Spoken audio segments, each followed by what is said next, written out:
It is indeed with privileges that we have of approaching Thee, our God and Savior. Kweli kabisa ni kwa majaliwa kwamba tunakukaribia wewe Mungu na Mwokozi wetu. Hearing this marvelous song, How Great Thou Art. Tunaposikia wimbo huu wa ajabu, jinsi wewe ulivyo mkuu. It thrills us because that we know that Thou art great. Unatusisimua kwa sababu tunajua kwamba wewe mkuu. And we pray that your greatness will be manifested to us anew this afternoon as we speak. Na tunaomba kwamba ukuu wako utadhihirishwa kwetu upya adhuri hii wakati tunapozungumza. And it has fallen my lot for the first time in many years to try to go back into life's past. Na kura imeniangukia kwa mara ya kwanza katika miaka mingi kujaribu kurudi nyuma kwenye mambo yaliyopita ya maisha. And I pray that you'll give me strength and what I need, Lord, to be in this hour. Nami naomba kwamba wewe utanipa nguvu na ninalohitaji Bwana kuwa katika saa hii. And may all my mistakes in life only be a stepping stone to others that would bring them closer to Thee. Na makosa yangu yote katika maisha yawe tu jiwe la kuvukia kwa wengine, jambo ambalo lingewaleta karibu zaidi na wewe. Grant it, Lord. Tujalie hilo Bwana. May sinners see the footprints on the sands of time, and may they be led to Thee. Jalia wenye dhambi waone zile nyayo kwenye mchanga wa wakati, na wajalie waongozwe kwako. These things we asked in the name of the Lord Jesus. Amen. Mambo haya tunaomba katika jina la Bwana Yesu. Amina. Be seated. Mnaweza kuketi. I'll be glad. Nitafurahia. All right, sir. Thank you. Sawa Bwana. Asante. As this sainted man, Brother Glover, that I've known now for some years. Kama vile huyu mtu mwema sana ndugu Glover ambaye nimemjua sasa kwa miaka kadhaa. Had the privilege of being with him a while last evening. Nimepata majaliwa ya kuwa pamoja naye kwa kitambo kidogo jana jioni. And he's told me he'd been laid up for a little while resting. Naye ameniambia alikuwa hawezi kwa kitambo kidogo akipumzika. And now at 75 years old is returning back into the service of the Lord. Na sasa hivi kwenye umri wa miaka 75 anarudi kwenye utumishi wa Bwana. Not half as tired as I was before I heard that. Mimi siyafikia nusu ya uchofu kama nilivyokuwa kabla ya kusikia jambo hilo. I thought I was tired, but I don't believe I am. Nilifikiria nilikuwa nimechoka, lakini siamini nimechoka. He had just placed here to me some handkerchiefs in the form of envelopes and so forth, where they're inside and already back. Hivi punde alikuwa ameniwekea hapa leso kadhaa katika namna ya bahasha na kadhalika ambazo ziko ndani na tayari zimefungwa. Now, any of you in Radio Land are here that desires one of these handkerchiefs? Sasa yeyote wenu anaosikiliza radio au mliopo hapa ambao anataka kupata mojawapo ya hizi leso. And you would, the Angelus Temple sends them out constantly, all the time. Na mungetaka Angelus Temple usituma daima wakati wote. You could write here to Angelus Temple and they'll pray over it. Ungeweza kuandikia hapa Angelus Temple na wao wataiombea. Because I will assure you that it's the Scripture. It's a promise of God. Kwa sababu nitakuhakikishia kwamba ni maandiko, ni ahadi ya Mungu. And if it would be that you'd want me to pray over one for you, why, I'll be glad to do that. Na iwapo ungetaka mimi niombee moja kwa ajili yako, mbona nitafurahia kufanya jambo hilo. You just would write me Post Office Box 325. Ingekupasa tu kuniandikia kwa sanduku la posta 325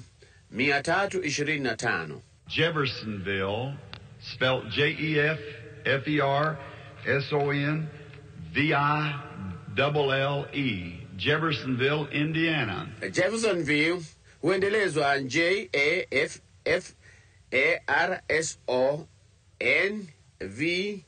JAFFARSONVEL Jeffersonville, Indiana.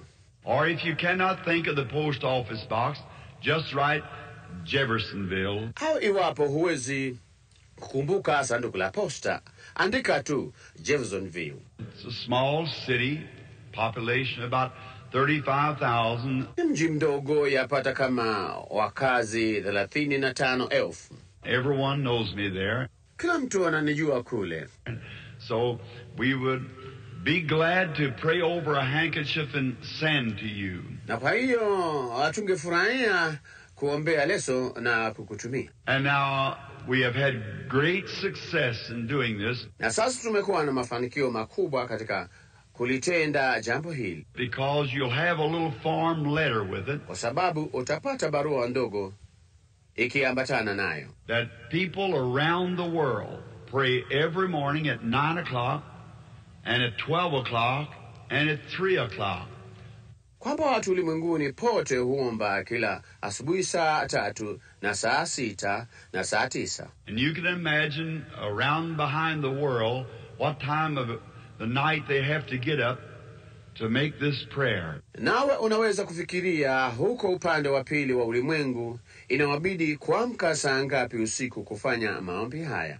So if all these tens of thousands and times thousands are sending prayers to God at that very same time for this ministry, your sickness.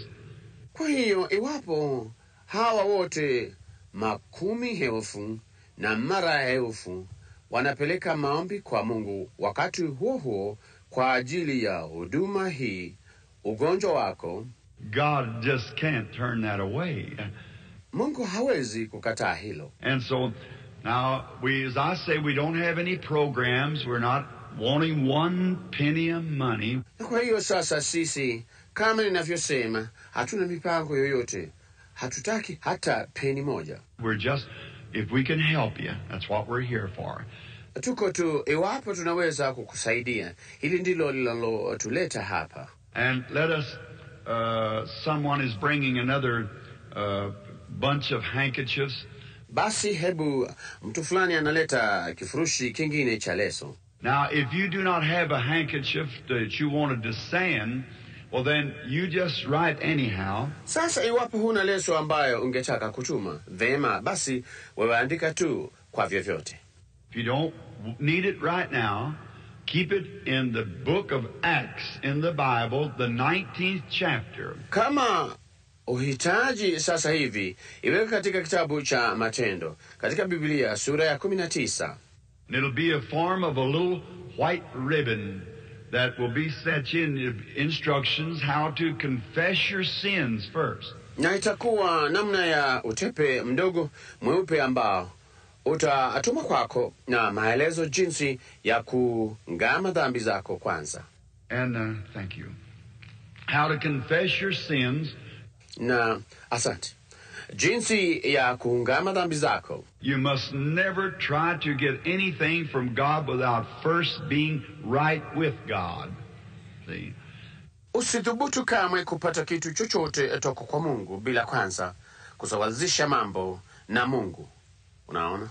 And then you're instructed in this to call your neighbors in and your pastor. Na kisha Unaagizwa katika jambo hili kuwaita majirani zako waje na mchungaji wako. If you got anything that's in your heart against anyone, go make it right first and come back. Kama una kitu chochote moyoni mwako dhidi ya mtu yeyote, nenda kakisahihishe kwanza, ndipo urudi. And then pray, have a prayer meeting in your home.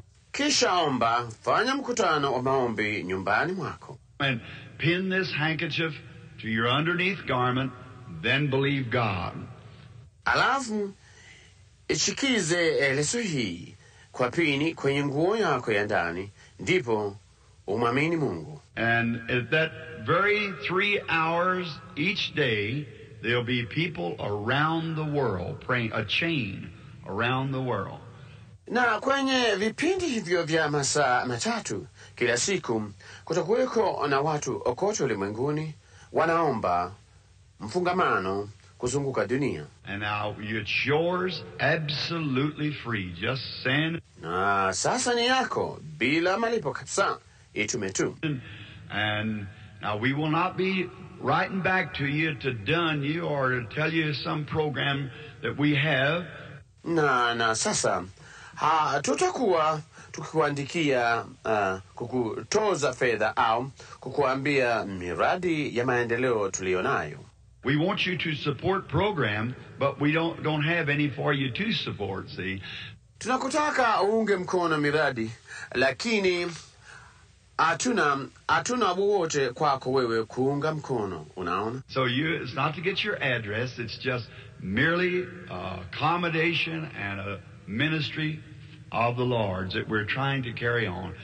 Kwa hiyo wewe si kwa madhumuni ya kupata anwani yako, ni kwa ajili ya kuratibisha tu na huduma ya Bwana ambayo tunajaribu kuendeleza. Now let us bow our heads. Sasa hebu tuinamishe vichwa vyetu. And if you're in Radio Land, have your handkerchief laying there, just put your own hand up on it while we pray. Na iwapo unasikiliza radio, weka leso yako hapo. Hebu weka tu mkono wako mwenyewe juu yake tunapoomba. Gracious Lord, we bring to thee these little parcels. Bwana mwenye neema, tunakuletea wewe vijifurushi hivi vidogo. Perhaps some of them look to be maybe a little vest for a baby. Pengine baadhi yavyo vinaonekana kuwa labda vijivulana vidogo vya mtoto mchanga. Or some little undershirt, or maybe a little pair of booties, or something. Au kijishati cha ndani, au pengine jozi ndogo ya viatu, au kitu fulani. A handkerchief that's going to the sick and the afflicted. Leso inayopelekwa kwa mgonjwa na anayeteseka. Lord, it is according to thy word that we do this. Bwana, ni kulingana neno lako kwamba tunatenda hili. For we read in the book of Acts that they taken from the body of your servant Paul handkerchiefs and aprons. Kwani tunasoma katika kitabu cha Matendo kwamba walichukua toka mwilini mwa mtumishi wako Paulo leso na vitambaa. Because they believed that your spirit was on the man. Kwa sababu waliamini kwamba roho wako alikuwa juu ya mtu yule. And unclean spirits went out of people and afflictions and diseases left them. Because they believed. Na roho wachafu waliwatoka watu, na mateso na magonjwa yaliwaondoka wao kwa sababu waliamini. And now we realize, Lord, that we're not Saint Paul. Na sasa tunatambua Bwana kwamba sisi sio mtakatifu Paulo. But we know that you still remain Jesus. Bali tunajua kwamba wewe bado ungali Yesu. And we pray that you'll honor the faith of these people. Na tunaomba kwamba wewe utaikirimu imani ya watu hawa. And it was said once that when Israel, trying to obey God, had been caught into a trap. Na ilinenwa wakati mmoja kwamba wakati Israeli wakijaribu kumtii Mungu walinaswa mtegoni. The sea before them, the mountains on either side, and Pharaoh's army approaching. Bahari mbele yao, milima pande zote mbili, na jeshi la Farao linakaribia. And one has said that God looked down through that pillar of fire with angered eyes. Na mtu mmoja amesema kwamba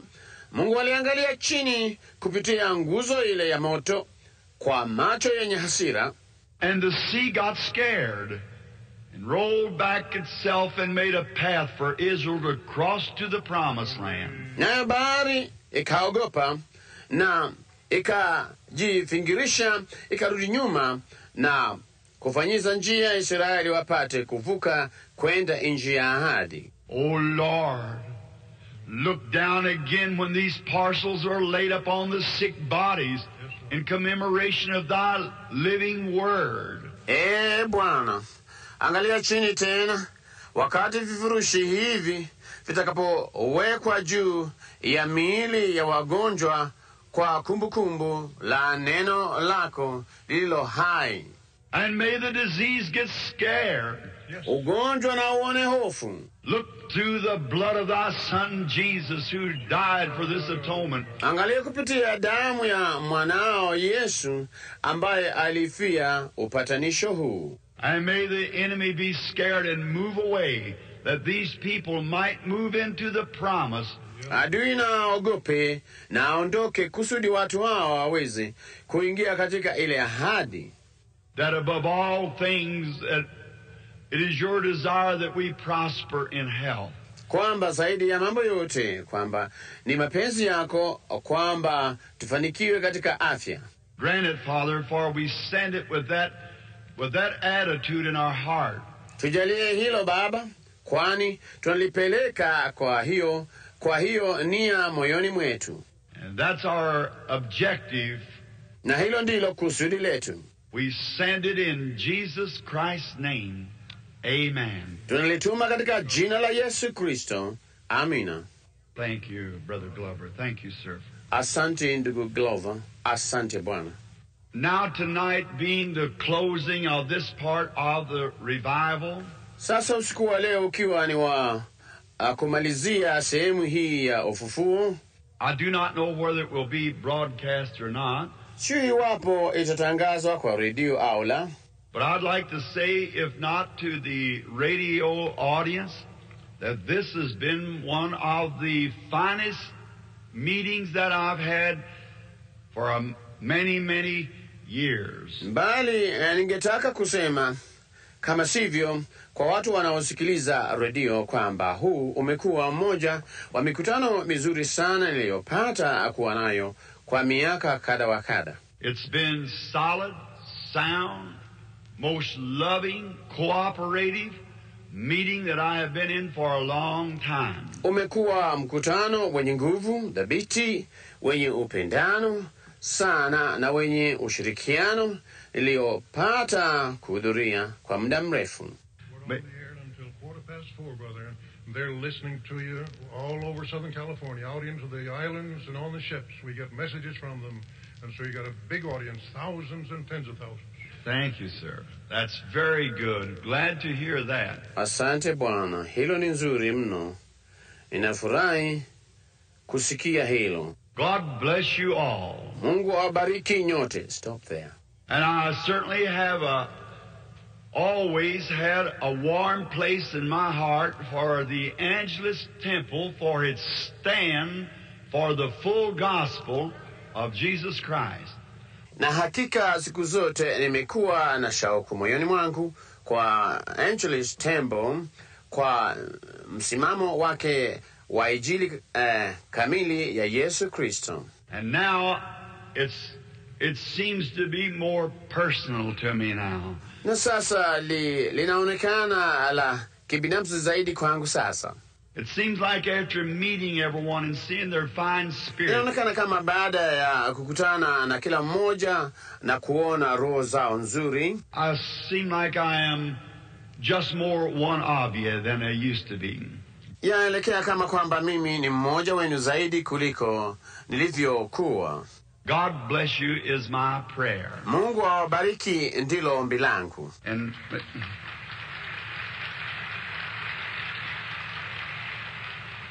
thank you kindly. Asantini sana. Now, it was given out that today I was to kindly talk to you a while on my life story. Sasa imetangazwa kwamba leo ningezungumza nanyi kwa kitambo juu ya hadithi ya maisha yangu. That's a hard thing for me. Hilo ni jambo ngumu kwangu. This will be the first time I have tried to approach it for many years.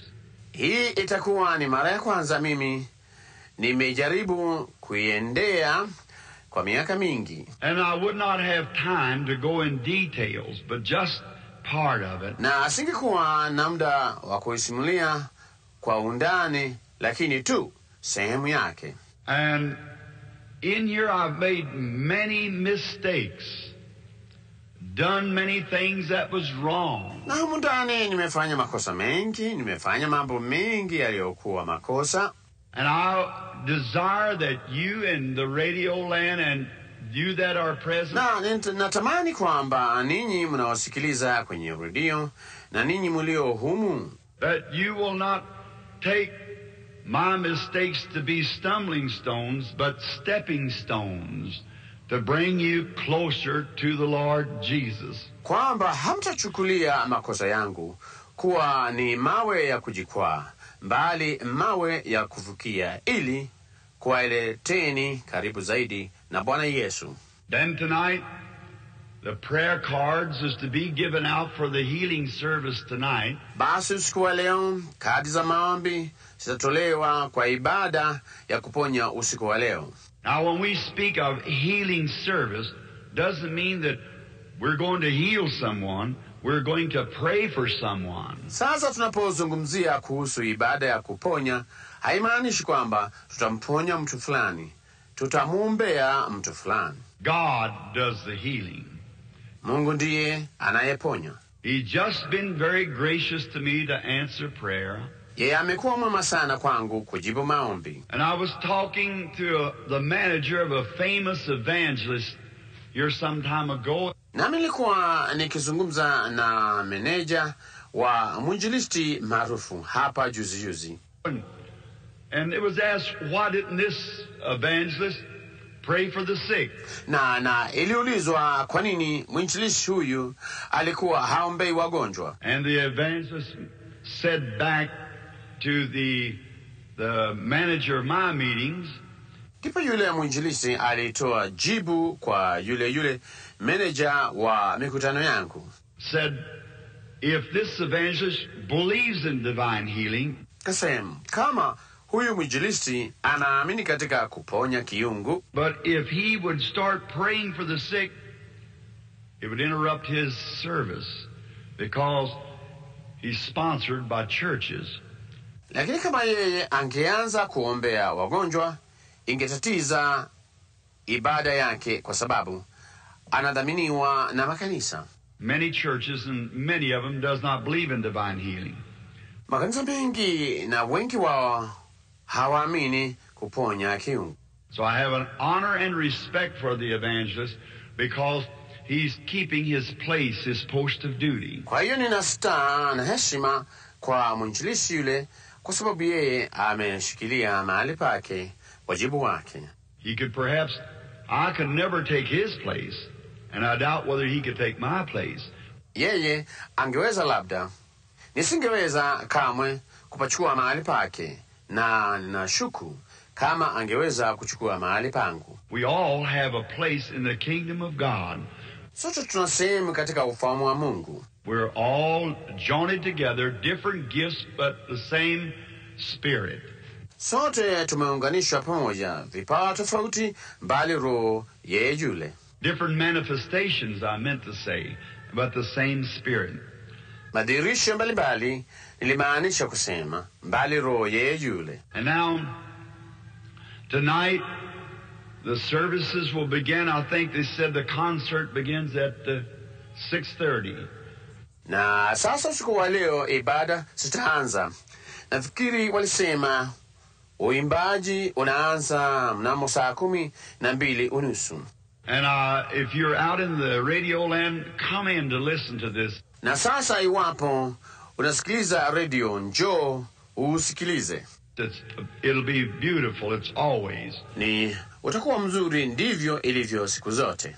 And then wish to say that the prayer cards will be given out immediately after this service.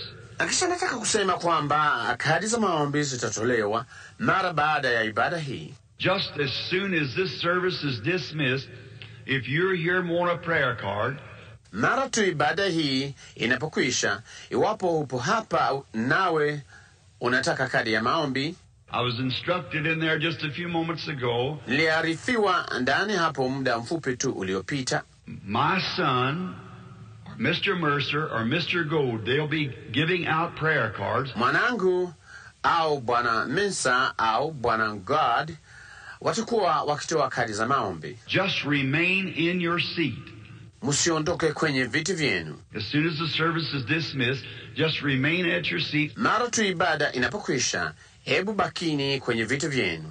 So the boys can get down through the line and get the prayer cards given out just as quick as possible.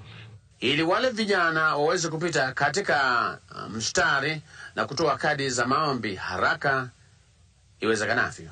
That'll be in the balcony, or on the floor, wherever, the bottom floors, or wherever you are. Hilo litakuwa kwenye roshani au chumbani, popote pale, vyumba vya chini au popote ulipo. Just remain in your seat and the boys will know that you're here for a prayer card. Basi endeleeni kuketi na hao wavulana watajua kwamba unahitaji kadi za maombi. And then tonight we'll be praying for the sick. Ndipo usiku wa leo tutawaombea wagonjwa. And if the Lord does not change my thoughts, na iwapo Bwana hatabadili mawazo yangu, I want to preach on the subject tonight. If you'll show us the Father, it will satisfy us. Nataka kuhubiri juu ya somo usiku wa leo. Kama utatuonyesha Baba, itatutosha. I wish to read for a text this afternoon just to start off the life story, found over in the book of Hebrews, the 13th chapter. Sasa nataka kusoma fungu la maneno adhuhuri hii, kuanza tu hadithi ya maisha lipatikanalo katika kitabu cha Waebrania sura ya 13. And let's begin here about, I'd say about the 12th verse.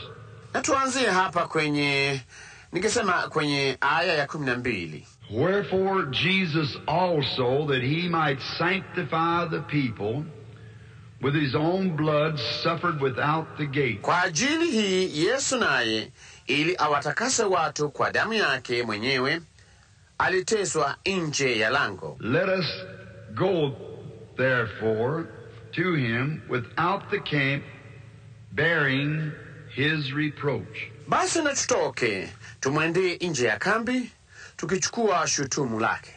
For here we have no continuing city, but we seek one to come. Maana sisi hapa hatuna mji udumu, mbali twatafuta ule ujao. Now that is kind of a text. Sasa hicho ni namna fulani ya fungu la maneno.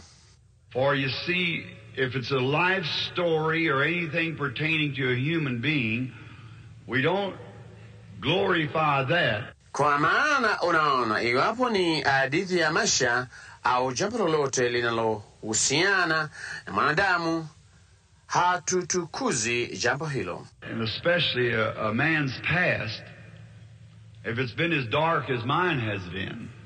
Na hasa sana maisha ya mtu yaliyopita kama yamekuwa meusi kama yangu yalivyokuwa. But I thought if we read the scripture, God would bless the scripture. Bali niliwaza kama tukisoma maandiko, Mungu angebariki maandiko yale.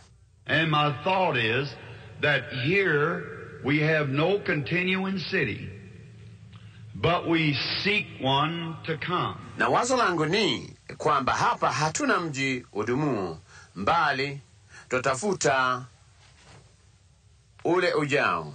Now, I know that you're very fond of Los Angeles. Sasa ninajua kwamba mnapenda sana Los Angeles. You have a right to be. It's a great, beautiful city. Muna haki ya kuupenda. Ni jiji maarufu, jiji nzuri. With its smog and what more, yet it's a beautiful city. Fine climate. Pamoja na mchanganyiko wake wa moshi na ukungu na kadhalika, hata hivyo ni jiji nzuri, hali nzuri ya hewa.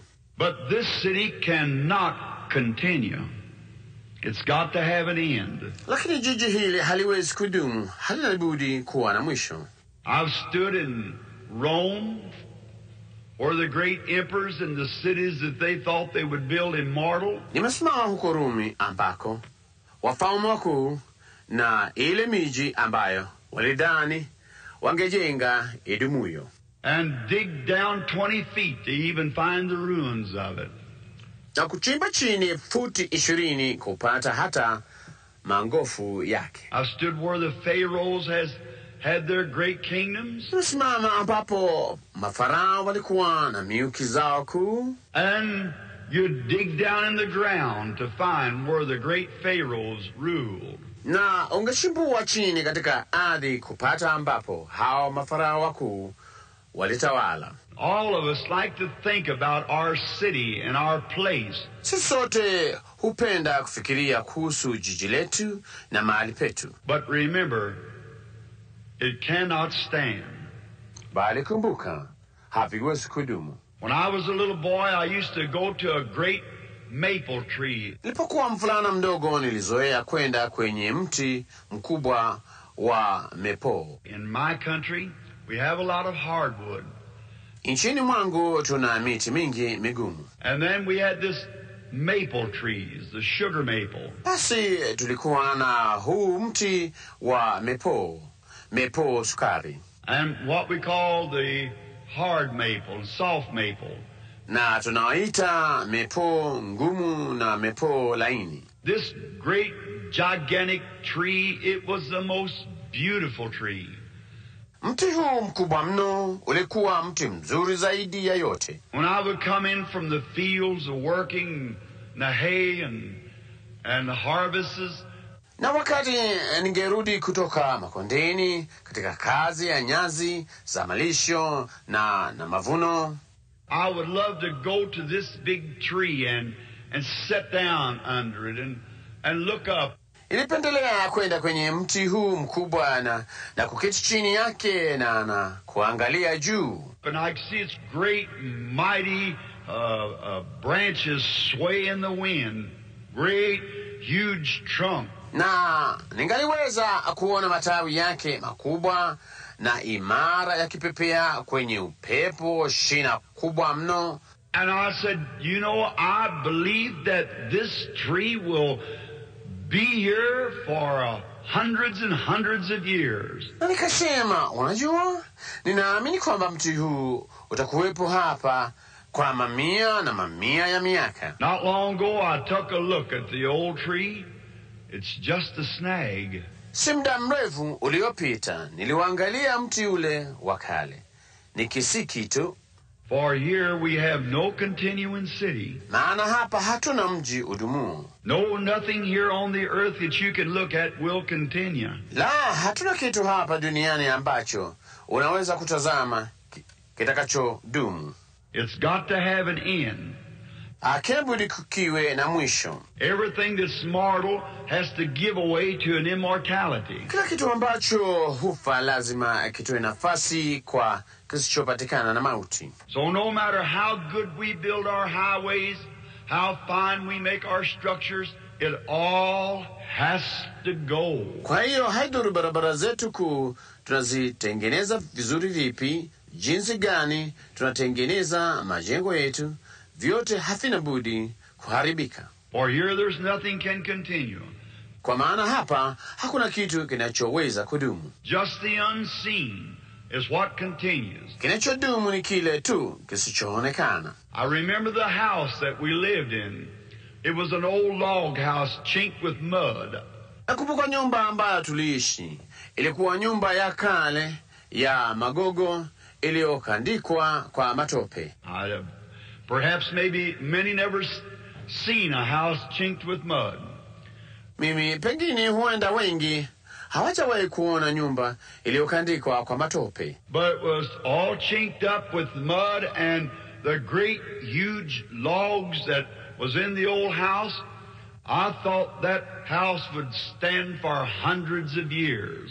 Nilifikiri nyumba ile ingedumu kwa mamia ya miaka. But you know, today where that house stood is a housing project. Mbali unajua leo pale nyumba ile iliposimama pana mradi wa ujenzi wa nyumba. It's so much different. Everything's changing. Pamebadilika sana. Kila kitu kinabadilika. But now I used to see my father.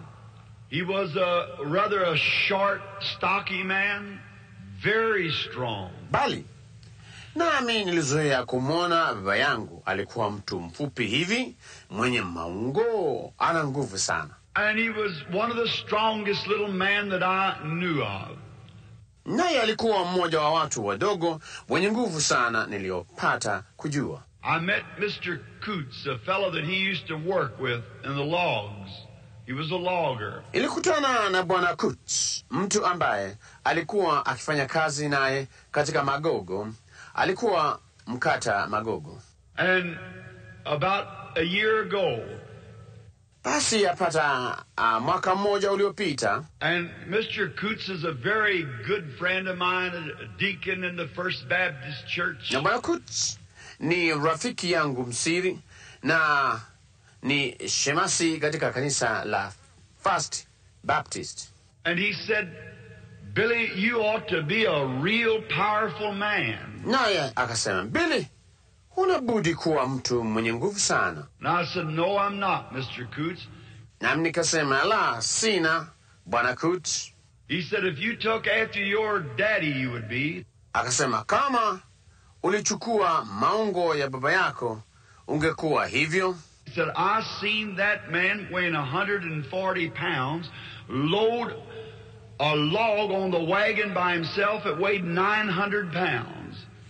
Kasema, nilimwona mtu huyo mwenye uzito wa ratili 140 akipandisha gogo kwenye behewa peke yake lenye uzito wa ratili 900. He just knew how to do it. Ye alijua tu jinsi ya kufanya hivyo. He was strong. Alikuwa na nguvu. I'd seen him come into the place to wash and get ready for dinner when Mother would call him. Ningemuona akija mahali pa kunawia na kujitayarisha kwa chakula mama anapomwita. And we had an old apple tree out in the front yard. Nasi tulikuwa na mtofaa wa zamani nje katika uwanja. And then there was 3 or 4 small ones along towards the back. Na halafu kulikuwa na 3 au 4 midogo upande wa nyuma. And right in the middle tree, there was an old looking glass that had been broke, mirror, large one. Na pale penye mti wa katikati kulikuwa na kioo cha kale cha kujiangalia. Kimevunjika, kioo kikubwa. And had been tacked on the side of the tree with some nails bent in. Na kilikuwa kimebandikwa ubavuni mwa ule mti kwa misumari iliyokunjwa. Kind of like what some of you carpenters listening would call coat hangers. Ni kama ambayo baadhi yenu ninyi maseremala mnaosikiliza mngeita misumari ya kudundikia koti. It had been bent in to hold the glass in its place. Umekunjiwa kwa ndani kushikilia kile kioo mahali pake. There was an old tin comb. Na kulikuwa na kitana kikukuu cha bati. How many ever seen an old tin, the old-fashioned tin comb? Wangapi wamewahi kuona bati, kitana cha bati mtindo wa kale? I can just see it. naweza tu kukiona. And then there was a little wash bench, just a little board with a little slanting leg beneath it tacked against a tree.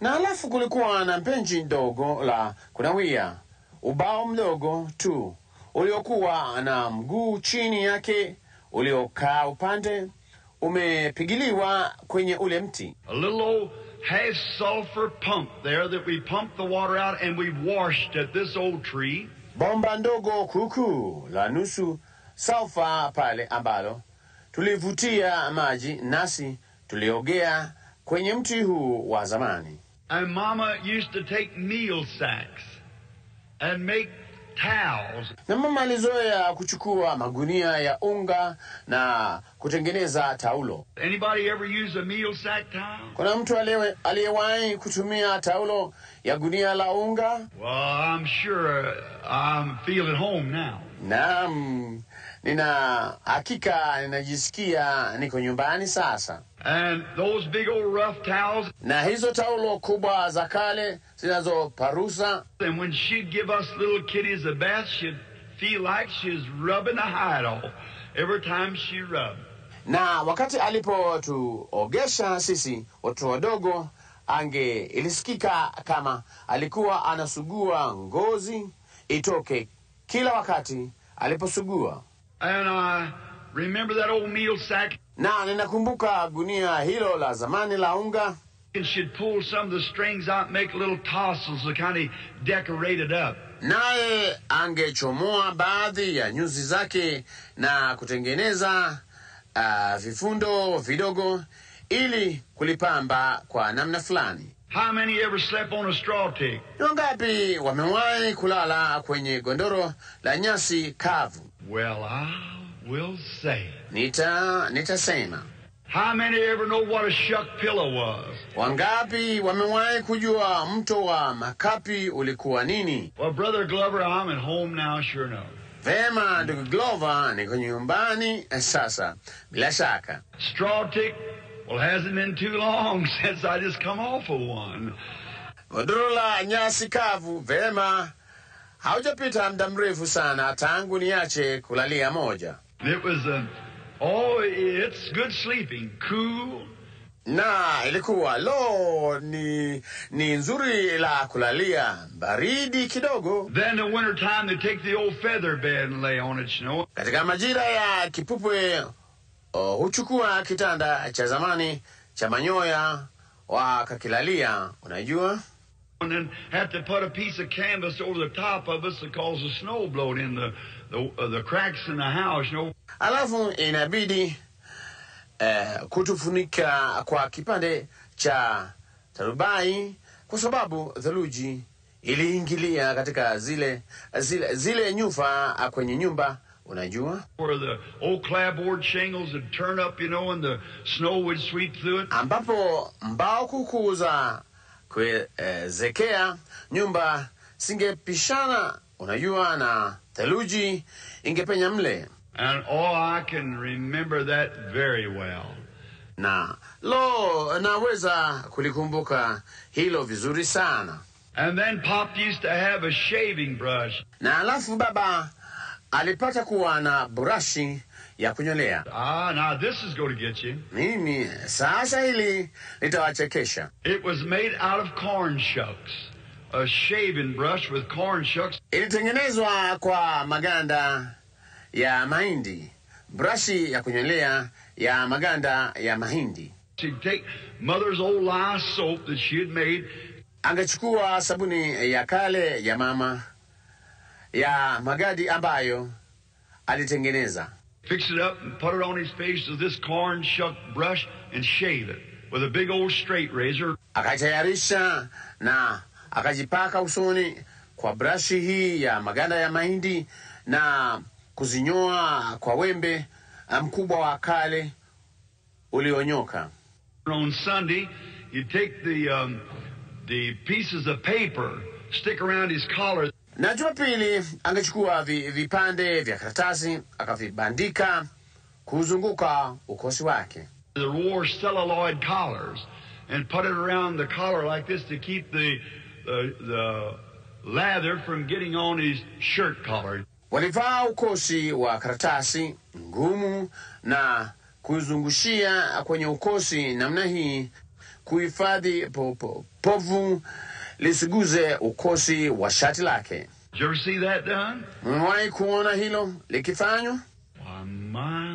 Bona, jamani. I remember a little old spring down below where we used to go get a drink of water and get our water out of an old gourd dipper. Inakumbuka chemchemi ndogo chini huko tulikozoea kwenda kuchota maji ya kunywa na kuchota maji yetu kwa kata ya kale ya kibuyu. How many ever seen a gourd dipper? Wangapi wamewahi kuona kata ya kibuyu? Well, how many of you is from Kentucky anyhow?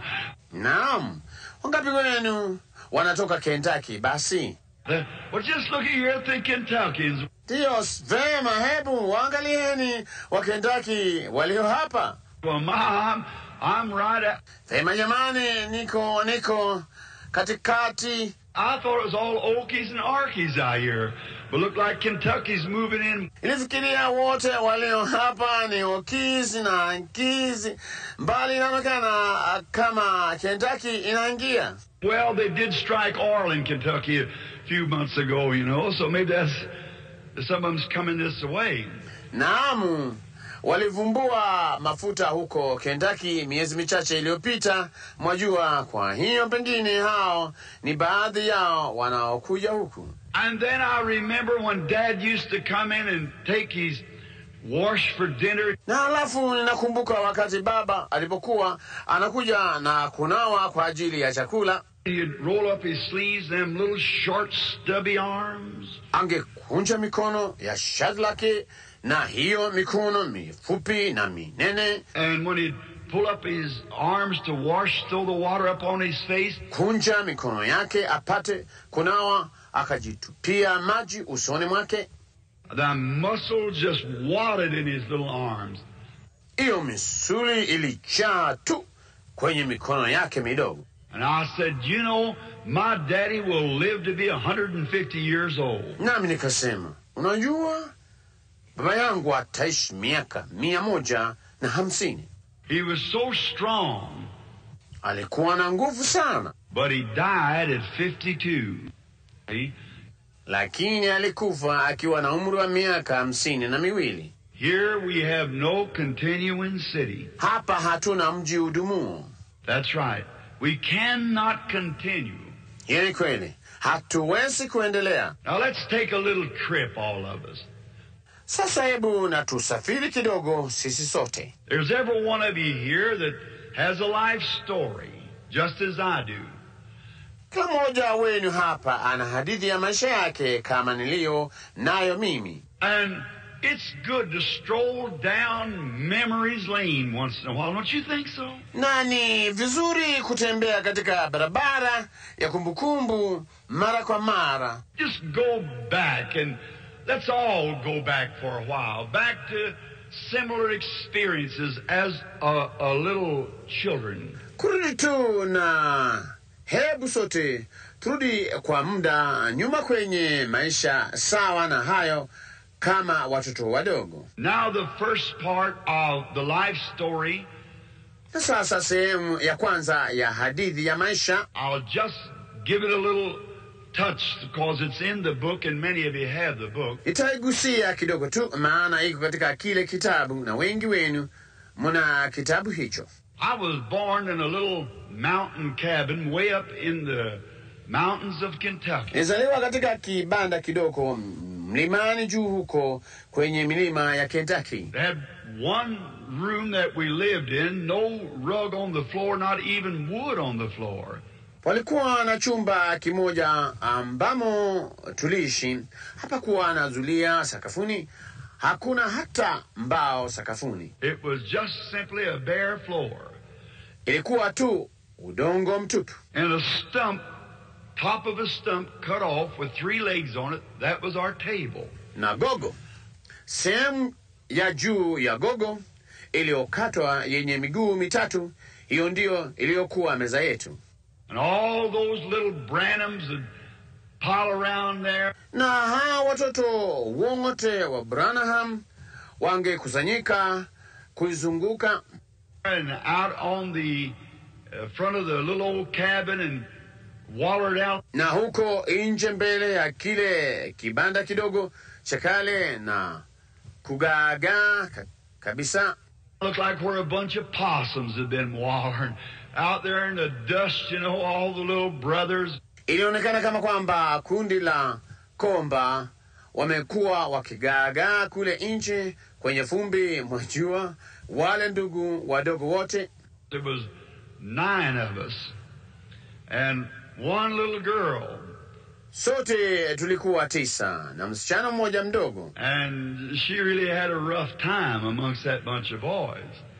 Na kwa kweli alikuwa na wakati mgumu miongoni mwa kundi lile la wavulana. We have to respect her yet today from the things that we did in those days.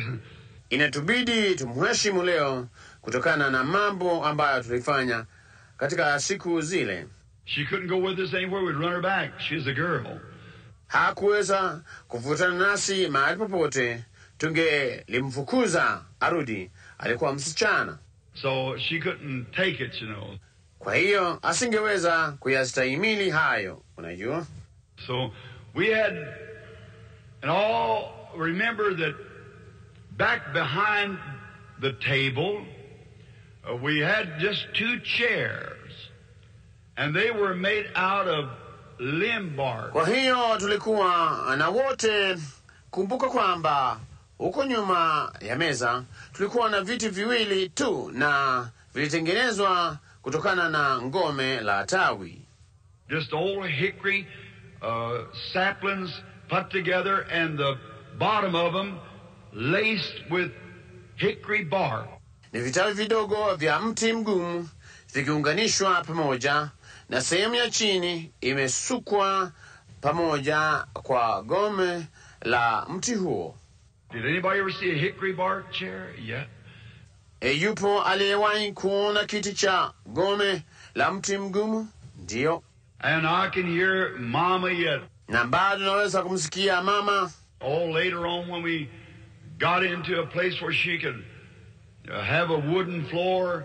Lo, baadaye tulipofikia mahali ambapo angeweza kupata sakafu ya mbao. With those babies on her lap like this and rocking that old chair, just bang, diddy, bang, diddy, bang on the floor.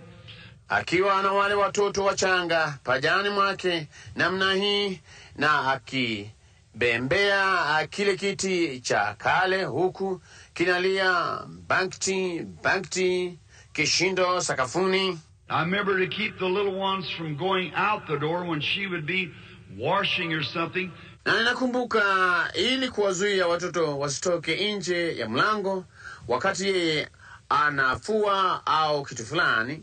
She'd lay a chair down and turn it kind of cat-cornered across the door. Angeweza kiti chini na kukigeuza kwa namna fulani kikingame mlangoni.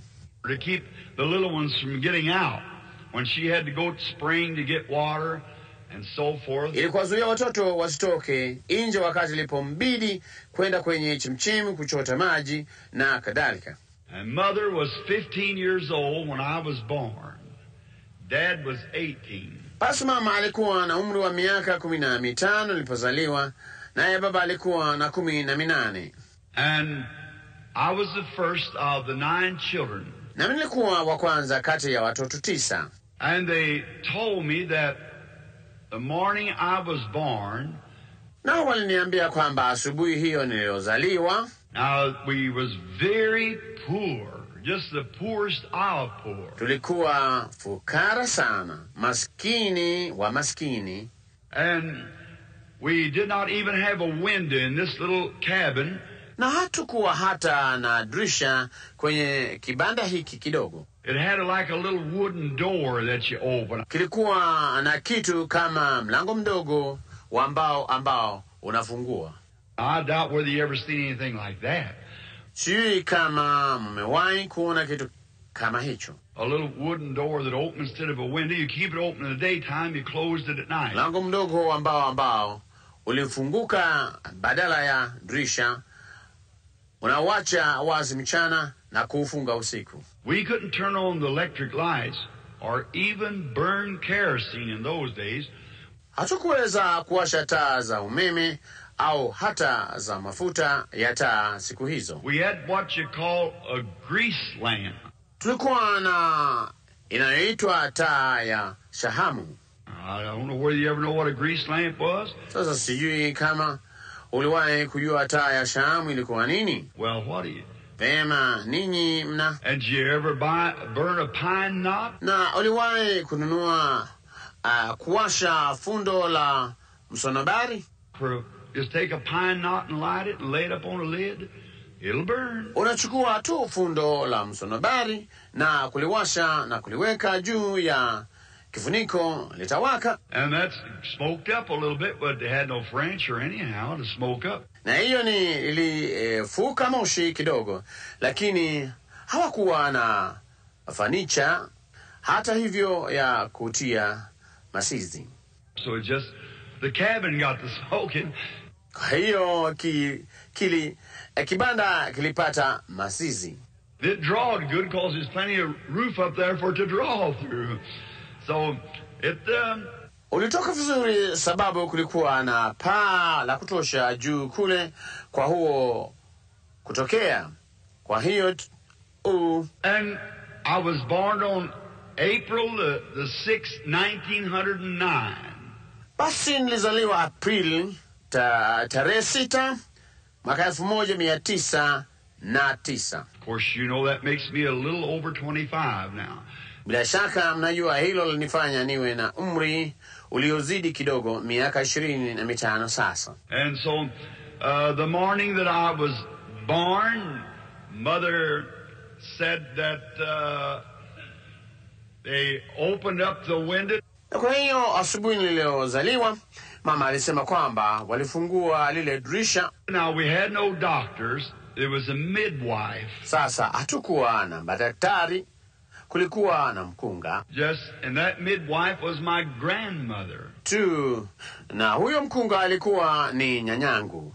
And so when I was born and my first beginning to cry and Mother wanted to see her child. Na kwa hiyo nilipozaliwa na kulia kwangu kwa kwanza na mama alitaka kumwona mtoto wake. And she's no more than a child herself.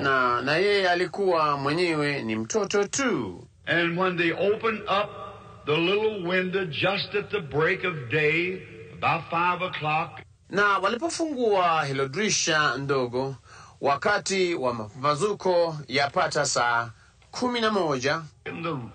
There was an old robin sitting by the side of a little bush. Na yule alikuweko maskini robini ametua kando ya kichaka kidogo.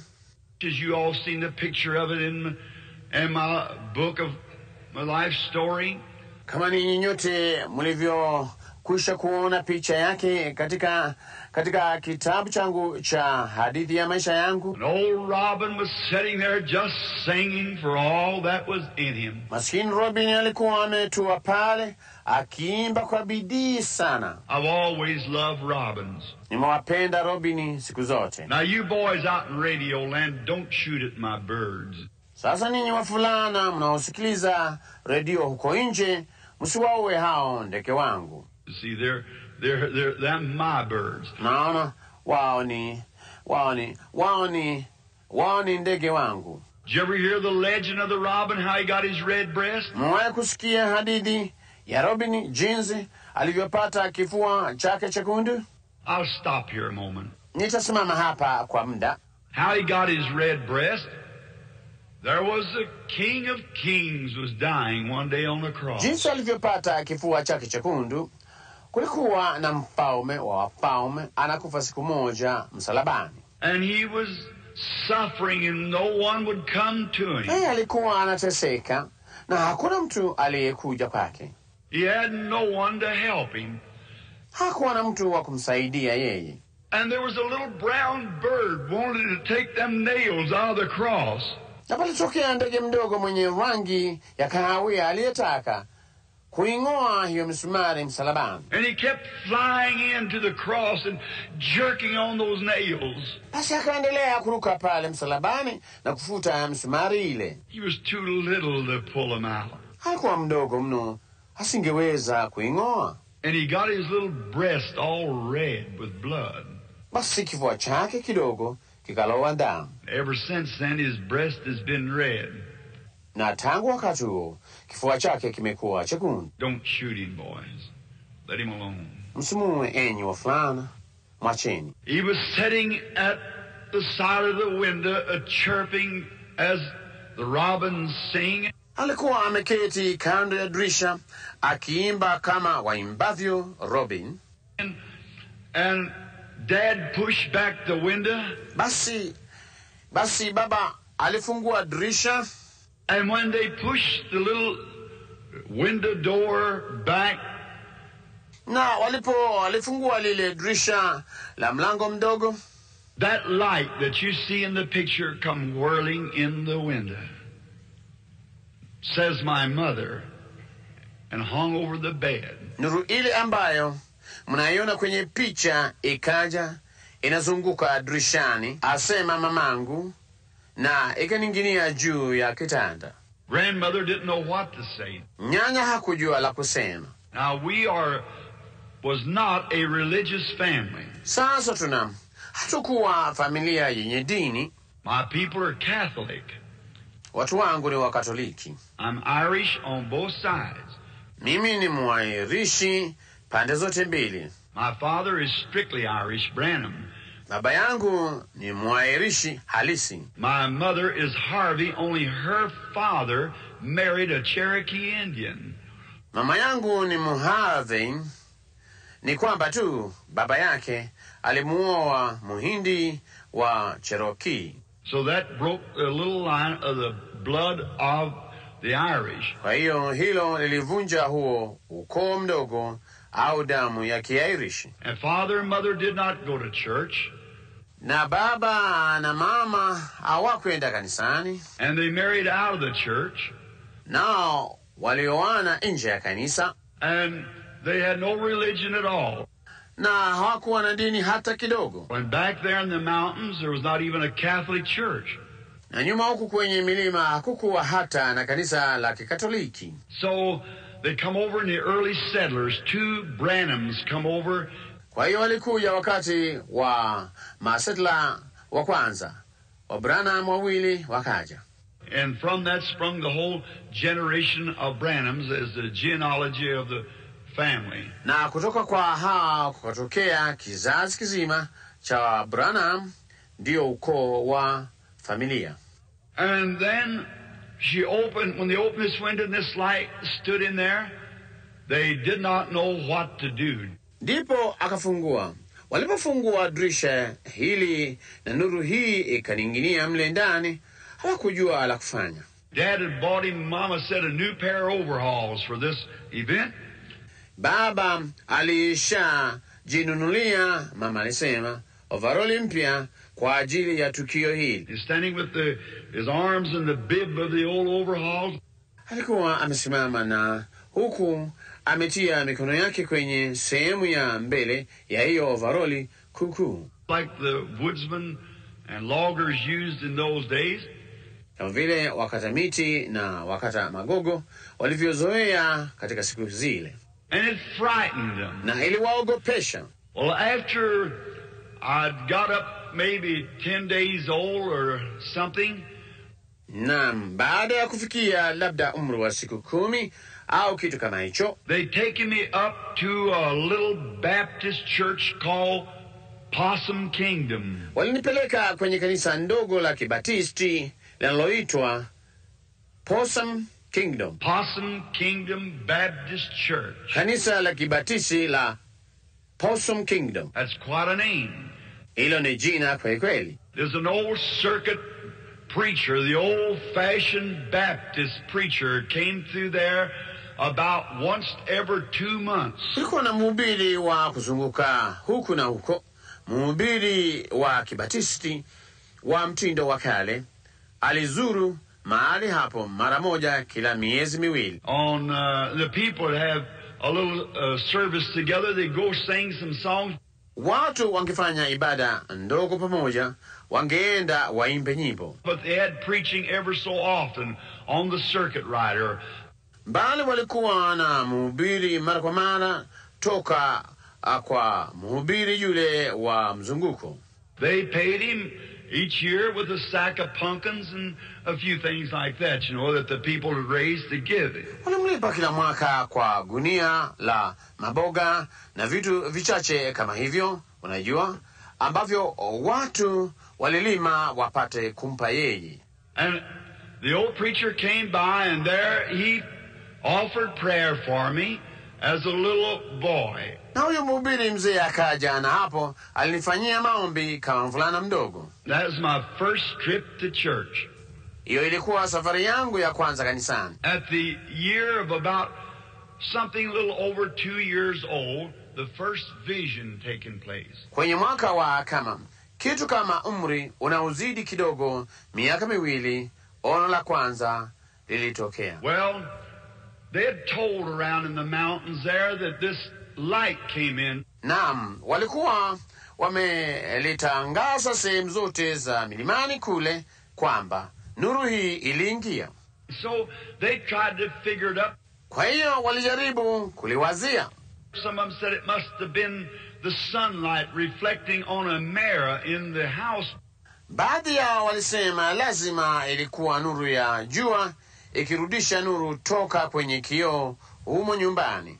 But there was no mirror in there. Lakini hapakuwepo na kioo mle ndani. And the sun wasn't up. Na jua halikuwa limechomoza. So it was too early at 5 o'clock. Kwa hiyo ilikuwa mapema mno, saa 11. And then, they just passed it by. Hivyo basi, wakaipuza hiyo. And when it's about, supposed to be near 3 years old. Nami nilipokuwa na nadhani kuwa na umri wa karibu miaka 3. Now, I have to be honest. Sasa nipasa niwe mwaminifu. There's things here that I do not like to say. Kuna mambo hapa ambayo sitaki kuyasema. And I wish I could bypass it and not have to say it. Na milaiti ningeweza kuyaruka na isinibidi kuyasema. But yet, to tell the truth, you must tell the truth if it's on yourself or your people.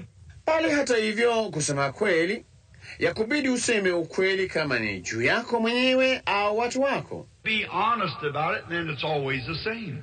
Uwe mwaminifu kuhusu jambo hilo, ndipo siku zote ni jambo lile lile. My father was a long way from being a religious person.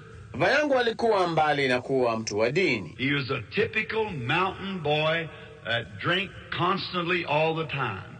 Yeye alikuwa mfulana halisi wa milimani ambaye alikunywa pombe daima wakati wote. And he had gotten in some trouble in a fight.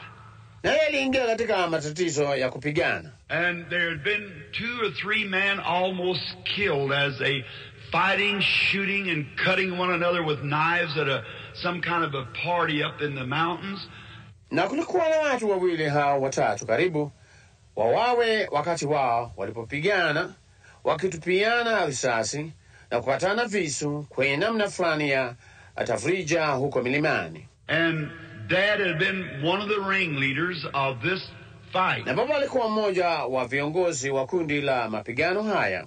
Because it had been a friend of his that got hurt and had hit someone with a chair. Kwa sababu kulikuwa na rafiki yake aliyeumizwa na amempiga mtu fulani kwa kiti. And the man had a knife out and was going to cut Dad's friend on the floor with this knife through his heart, and Dad took his part.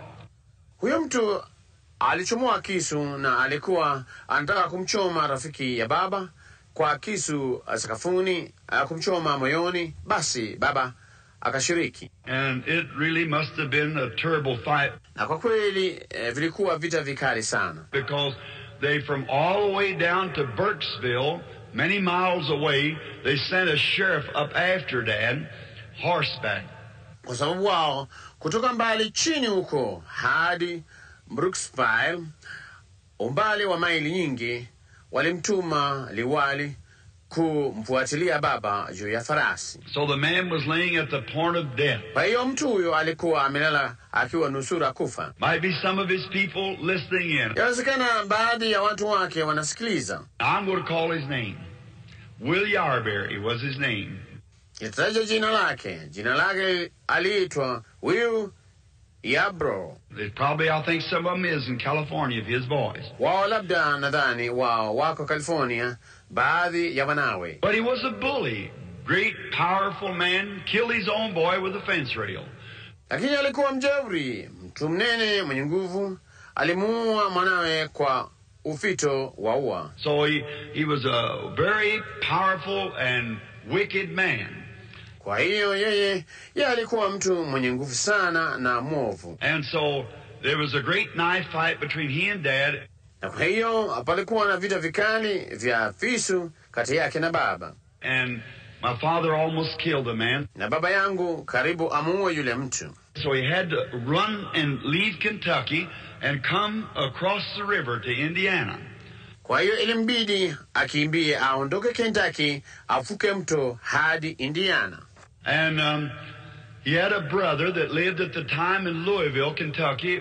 Basi yeye alikuwa na kaka ambaye aliishi wakati huo huko Louisville, Kentucky. Was the assistant superintendent of the wood mosaic sawmills in Kentucky and Louisville. Alikuwa kaimu msimamizi wa kiwanda cha mbao cha mosaic huko Kentucky, huko Louisville. And so Dad come to find his older brother. Kwa hiyo baba akaja kumkuta kaka yake. Dad was the youngest of the boys, of 17 children. Baba alikuwa kitinda mimba katika wavulana kwa watoto 17. And so he came to find his older brother.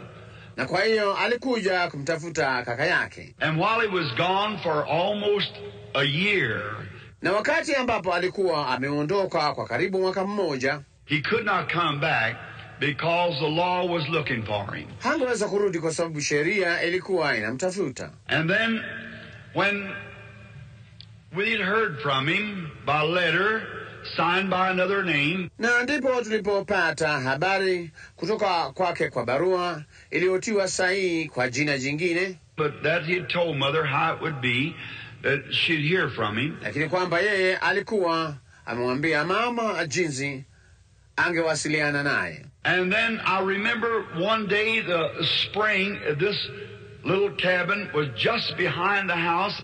Kisha nakumbuka siku moja chemchemi ile, kibanda hiki kidogo, ilikuwa tu nyuma ya nyumba.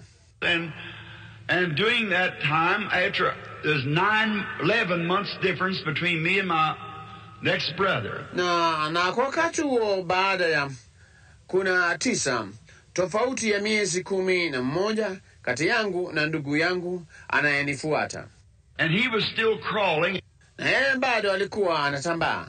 And I had a big rock in my hand, and I was trying to show him how hard I could throw this rock in the old mud. Basi nilikuwa na jiwe kubwa mkononi mwangu, na nilikuwa nikijaribu kumwonyesha yeye jinsi ambavyo ningeweza kulitupa jiwe hili kwenye matope. Where the spring had run out of the ground and made the muddy ground. Ilipobujika toka ardhini na kuifanya ardhi iwe tope tope. And I heard a bird, and it was singing up in a tree.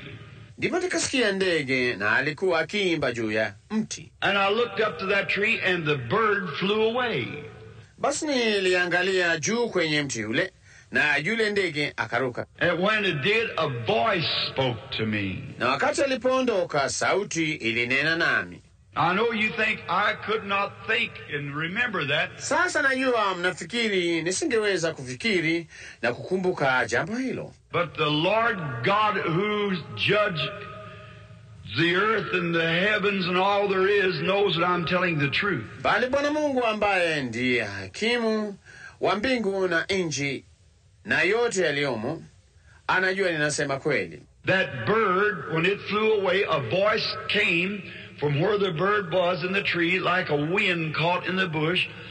Ndege yule aliporuka kwenda zake, sauti ilikuja kutoka mahali yule ndege alipokuwa juu ya mti kama upepo ulioshikwa katika kijiti. And it said, "You'll live near a city called New Albany."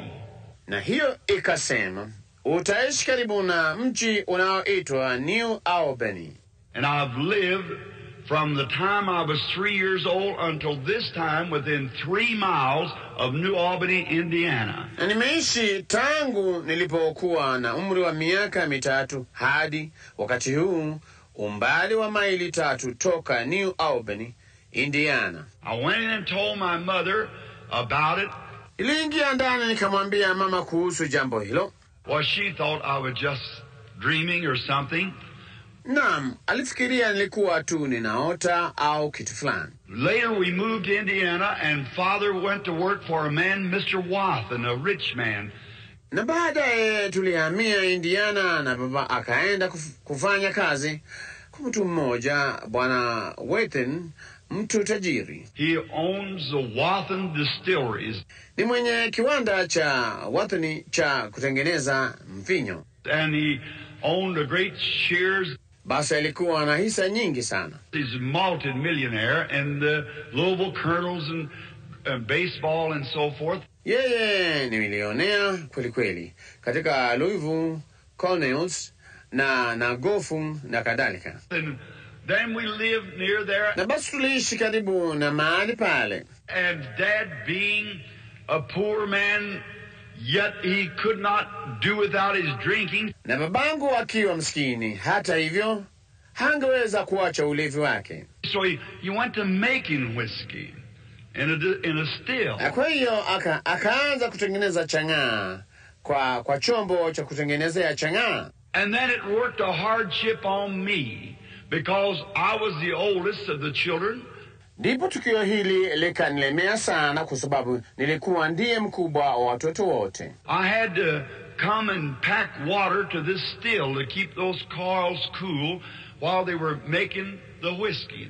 Ilinibidi nije niteke maji kupeleka kwenye chombo hiki cha kutengenezea chang'aa kuposa mfereji ile wakati walipokuwa wanatengeneza chang'aa. Then he got to selling it, and then he got 2 or 3 of those stills. Basi akawa anayuza na alafu akapata vyombo 2 au 3 vya chang'aa. Now that's the part I don't like to tell, but it's the truth. Sasa hiyo ni sehemu nisiyotaka kusimulia, mbali ni kweli. And I remember one day from the barn coming up to the house crying. Ndipo anakumbuka siku moja toka kwenye gala la nafaka nikipanda kwenda nyumbani nikilia. Because out at the back of the place was a pond where they used to cut ice. Kwa sababu nje huko nyuma ya mahali hapo kulikuwa na kidimbwi ambapo walitumia kukatia barafu. Many of you remember when they used to cut ice and put it in sawdust. Wengi wenu mnakumbuka wakati walipozoea kukatakata barafu na kuiweka kwenye unga wa mbao. That's why Mr. Wathen kept ice out there in the country. Naam, hiyo ndiyo namna Bwana Wathen alivyohifadhi barafu nje huko kijijini. And Father was a chauffeur for him, a private chauffeur. Na baba alikuwa driver wake, driver wa binafsi. And when this pond was full of fish, na dimbu hili lilipojaa samaki, and when they would go to cutting the ice and bring it in and put it in the sawdust, wakati wangeenda kukatakata barafu na kuileta na kuiweka kwenye unga wa mbao, then when the ice melted in the summertime, as it went down, it was kind of clean, I suppose, more like a lake ice. Basi wakati barafu ile ilipoyeyuka wakati wa msimu wa kiangazi, wakati ilipokuwa inazama, na dhani ilikuwa safi kidogo zaidi kama ziwa la barafu. They could use it not to drink but to keep water cold, put it around the buckets and their milk and so forth. Na waliweza kuitumia sio kwa kunywa, mbali kwa kuyahifadhi maji baridi, waliweka kando kando ya ndoo zao na maziwa yao na kadhalika. One day packing water from back out at this pump, which was about a city block. Siku moja nilipokuwa nikibeba maji toka nyuma nje kwenye bomba hili ambalo lilikuwa umbali wa kama jengo moja la mji, I was squalling to who wouldn't have it. Nilikuwa namlilia kwa nguvu mtu ambaye hangenisikiliza. Because I'd come from school and all the boys went out to the pond fishing. I just loved to fish. Kwa sababu nilikuwa nimetoka shuleni na wavulana wote walikuwa wamekwisha kwenda bwawani kuvua samaki. Nilipenda sana kuvua samaki. And so they all got to go fishing but me, and I had to pack water for this still. Kwa hiyo wote walienda kuvua isipokuwa mimi, na ilinibidi kubeba maji ya chombo hiki cha chang'aa. Of course, that had to be Mom is prohibition. Bila shaka jamani, ilibidi lifanywe kisirisiri, ilikuwa imepigwa marufuku. And it was such a hardship. Na mimi linilemea sana. And I remember coming along there with a stump toe. Na mimi nakumbuka nikija pale huku kidole ngumba cha mguu wangu kimepondwa. I had a corn cob wrapped under my toe to keep it out of the dust. Na nimefunga nguzi chini ya gumba langu kulikinga na vumbi. Did you ever do that? Uliwahi kufanya jambo hilo? Just put a corn cob under your toe like this and wrap a string around it? Kuweka tu nguzi la muhindi chini ya kidole ngumba chako namna hii na kulifunga kwa kamba. It holds your toe right up like a turtle head almost, sticking up. Lina kishikilia kidole ngumba chako juu kama vile kichwa cha kasa, unajua, kikitokeza juu. You could track me everywhere I went with this corn cob under my toe where it stumped, Ungeweza kunifuatilia kila mahali nilipoenda nikiwa na nguzi hili la mahindi chini ya kidole ngumba mahali nilipokanyaga, unajua. I didn't have any shoes to wear. Sikuwa na viatu vyovyote vya kuvaa. So we never wore shoes sometime half the winter. Kwa hiyo tulikuwa hatuvai viatu wakati mwingine nusu ya msimu wa kipupwe. If we did, it was just what we could pick up somebody would give us. Kama tulivaa sisi, ilikuwa tu ambavyo tuliweza kuokota mtu fulani angetupa sisi. And clothes to what somebody charity would give us. Na nguo ambazo mtu fulani ambazo tungezipata kwa hisani. And I stopped under this tree and I was sitting there just squalling. Nami nikasimama chini ya mti huu na nilikuwa nimekaa pale nikilia sana. It was in September. Ilikuwa Septemba. Because I wanted to go fishing. Kwa sababu nilitaka kwenda kuvua. I had to pack several tubs of water with little molasses buckets, just about that high, half a gallon. Ilinibidi kujaza maji mapipa kadhaa kwa ndoo za sukari nguru kama urefu huu tu na nusu galoni. Because it's just a little lad of about 7 years old. Sababu nilikuwa mvulana mdogo tu wa kama umri wa miaka 7. And I'd pour them in a big tub and then go back and get another 2 buckets and come back pumping it. Nami ningezimwaga kwenye pipa kubwa, halafu nirudi na kuchota ndoo nyingine 2 na kurudi kuyasukumiza kwenye bomba. That's the water we had. Hayo ndiyo maji tuliyokuwa nayo. And there's going to run off a batch of that corn whiskey that night. These men with Daddy up at the house. Na walikuwa watengeneze chang'aa ya mahindi usiku ule, watu hawa pamoja na bangu kule nyumbani. And I was crying, and all at once I heard something making a noise like a whirlwind. Basi nilikuwa nikilia, mara nikasikia kitu kikifanya uvumi kama upepo wa kisulisuli. Something like this. Now I hope it isn't too loud. Kitu kama hiki, sasa natumaini si mkubwa mno. Going. Just a noise like that. Ukivuma, uvumi tu kama huo. Well, it was awful quiet. And I looked around. Naam, kulikuwa kimya sana, nami nikaangalia pande zote. And you know what a little whirlwind, I believe you call them little cyclones. Wajua upepo mdogo wa kisulisuli, naamini mnauita vibunga vidogo. In the fall of the year, they pick up through the cornfield, you know, the leaves and so forth. Kwenye majira ya kupukutika majani, vinabeba kwenye shamba la mahindi, unajua, majani na kadhalika. In the autumn there, the leaves would just begin turning. Katika msimu wa masika kule, majani yanapoanza tu kugeuka. And I was under a great white poplar tree, stood about halfway between the barn and the house. Nami nilikuwa chini mti mkubwa mweupe wa poplar, nikisimama karibu kati ya gala na ile nyumba. And I heard that noise. Basi nikasikia ule uvumi. And I looked around, it's just as quiet as it is in this room. Nikatazama pande zote, kulikuwa kimya tu kama ilivyo katika chumba hiki. Not a leaf blowing nowhere, nothing. Hakuna jani linalopeperuka mahali popote au chochote kile. And I thought, where's that noise coming from? Basi nikawaza, uvumi huo unatoka wapi? Well, I thought, must be away from here, just a lad. Naam, nikawaza, lazima uwe mbali na mahali hapa, nikiwa mfulana mdogo tu. And it got louder and louder. Ukazidi kuwa mkubwa. I picked up my little buckets and squalled a couple more times and started up the lane. I was resting. Na nikachukua ndoo zangu na nikalia mara nyingi zaidi, kisha nikaanza kutembea nikipanda kwenye kile kijia. Nilikuwa ninapumzika. And I got just a few feet from that, out from under the branches of this big tree.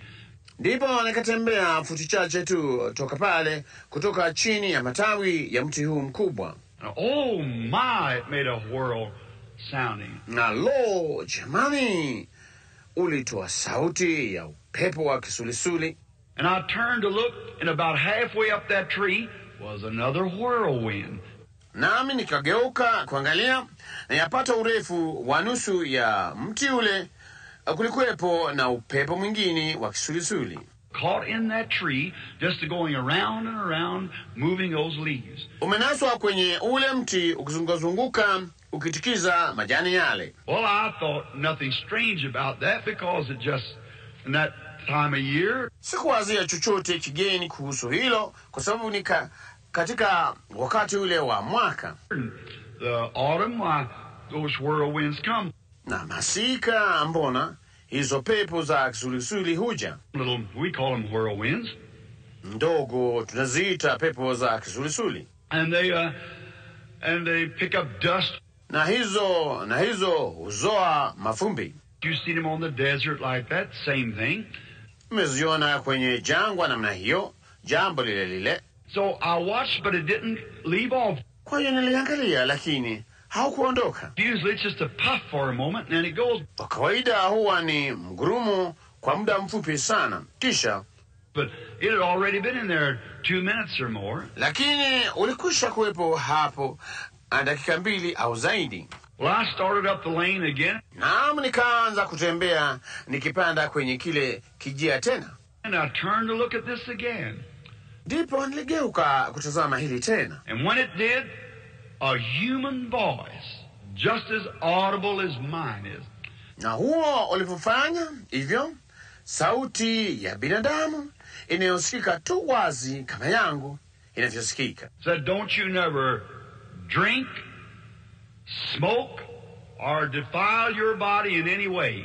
There will be a work for you to do when you get older. Usinywe pombe kamwe, kuvuta sigara au kuchafua mwili wako kwa namna yoyote. Kuna kazi utakayofanya utakapokuwa mtu mzima. Why, like this scared me to death. Bona ilinitisha nusura nife. You can imagine how a little fella felt. Ungeweza kuwazia jinsi mtoto mdogo alivyojisikia. I dropped those buckets and home I went just as hard as I could go, screaming the top of my voice. Niliangusha ndoo zile, nikatimua mbio kuelekea nyumbani upesi nilivyoweza, nikipiga mayowe kwa upeo wa sauti yangu. And there was copperheads in that country, snakes. And they're very poison. Na kulikuwa na vichwa shaba nchini, nyoka, na wana sumu sana.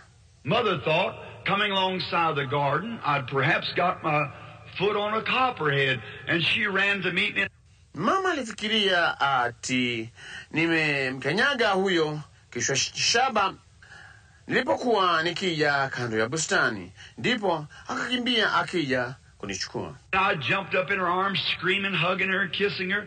Basi nikaruka juu hata kwenye mikono yake, huku ninapiga mayowe nikimkumbatia na kumbusu. And she said, "What's the matter? Did you get snake bit? Look me all around." Akasema, "Kuna nini? Umeumwa na nyoka?" Akaniangalia kila mahali. I said, "No, Mama. There's a man in that tree down there."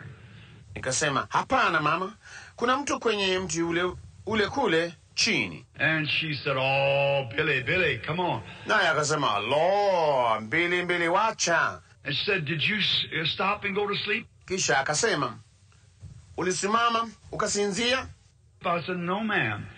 Nikasema, "La mama, There's a man in that tree, and he told me not to drink and not to smoke." kuna mtu kwenye ule mti, na yeye ameniambia nisinywe pombe wala nisifute sigara. Drink whiskeys and things.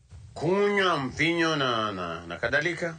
And I was packing water to a moonshine still right then. Nami nilikuwa ninabeba maji kupeleka kwenye chombo cha kutengenezea chang'aa wakati huo. And he said, "Don't you never drink or defile your body in any way."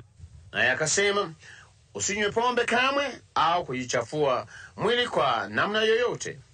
That's immoral, and my young manhood with women. Hiyo ni kusema uchafu, unajua, na utoto wangu, ujana na wanawake. And to my best, I have never one time been guilty of such. Na nijuavyo mimi, sijawahi hata wakati mmoja kuwa na hatia ya jambo hilo.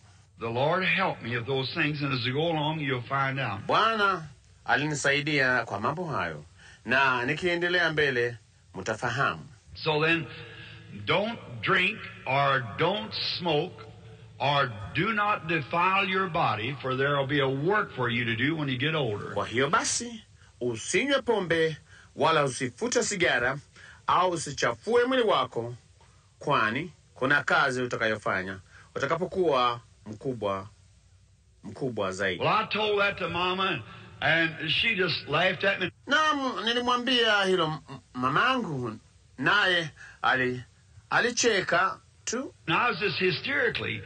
Nami nilikuwa na kiwewe sana. She called the doctor, and the doctor said, "Well, he's just nervous, that's all." Aliita daktari, na daktari akasema, "Vema, yeye yuna wasiwasi tu, hivyo tu." So she put me to bed. Kwa hiyo akanilaza kitandani. And I never from that day to this ever passed by that tree again. I was scared.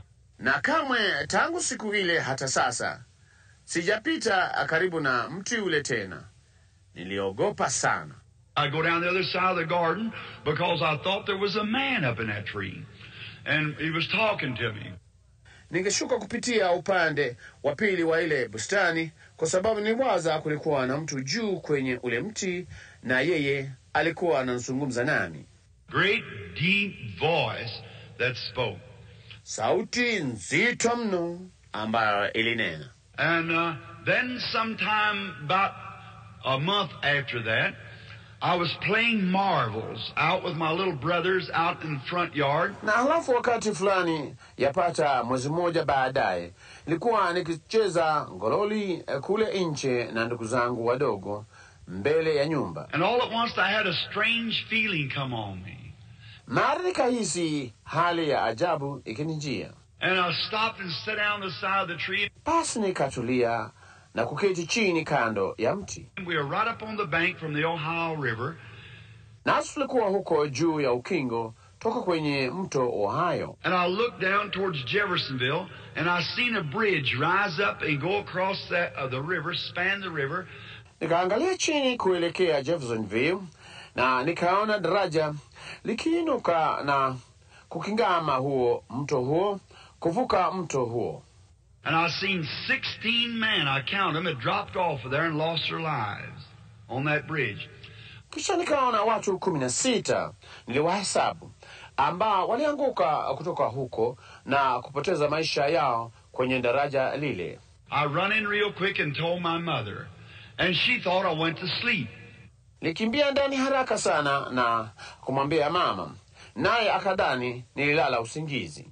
But they kept it in mind. Bali jambo hilo waliliweka moyoni. And 22 years, man, the municipal bridge, now it's many of you cross when you cross there. Na miaka 22 tangu wakati huo, daraja la munisipaa sasa ambalo wengi wenu mnalivuka mnapoenda ng'ambo ya pili. Crossed the river at the same place, and 16 men lost their life building that bridge across the river. Ilikingama mto ule mahali pale pale, na watu 16 walipoteza maisha yao wakijenga daraja lile kukingama ule mto. It's never failed to be perfectly true. Haijashindwa kamwe kuwa kweli kabisa. As you see it here in the auditorium, it's been that way all the time.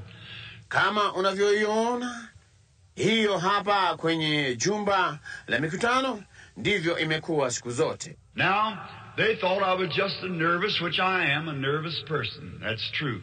Naam, walifikiri nilikuwa tu na wasiwasi, ambalo mimi ni mtu mwenye wasiwasi. Hilo ni kweli. And if you ever notice, people who are inclined to be spiritual are nervous.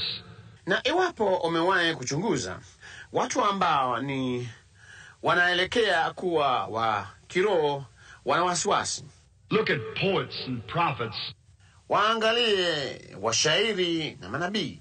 And look at William Cowper, who wrote that famous song, "There is a fountain filled with blood drawn from Emmanuel's veins." Hebu angalie William Cowper ambaye aliandika wimbo ule maarufu, damu imebubujika ni ya Emmanueli. Did you ever, you know the song? Unajua wimbo huo? I stood by his grave not long ago. Nisimama karibu na kaburi lake si muda mrefu uliopita. Brother Julius, I believe, yes, that's right, was with us over there.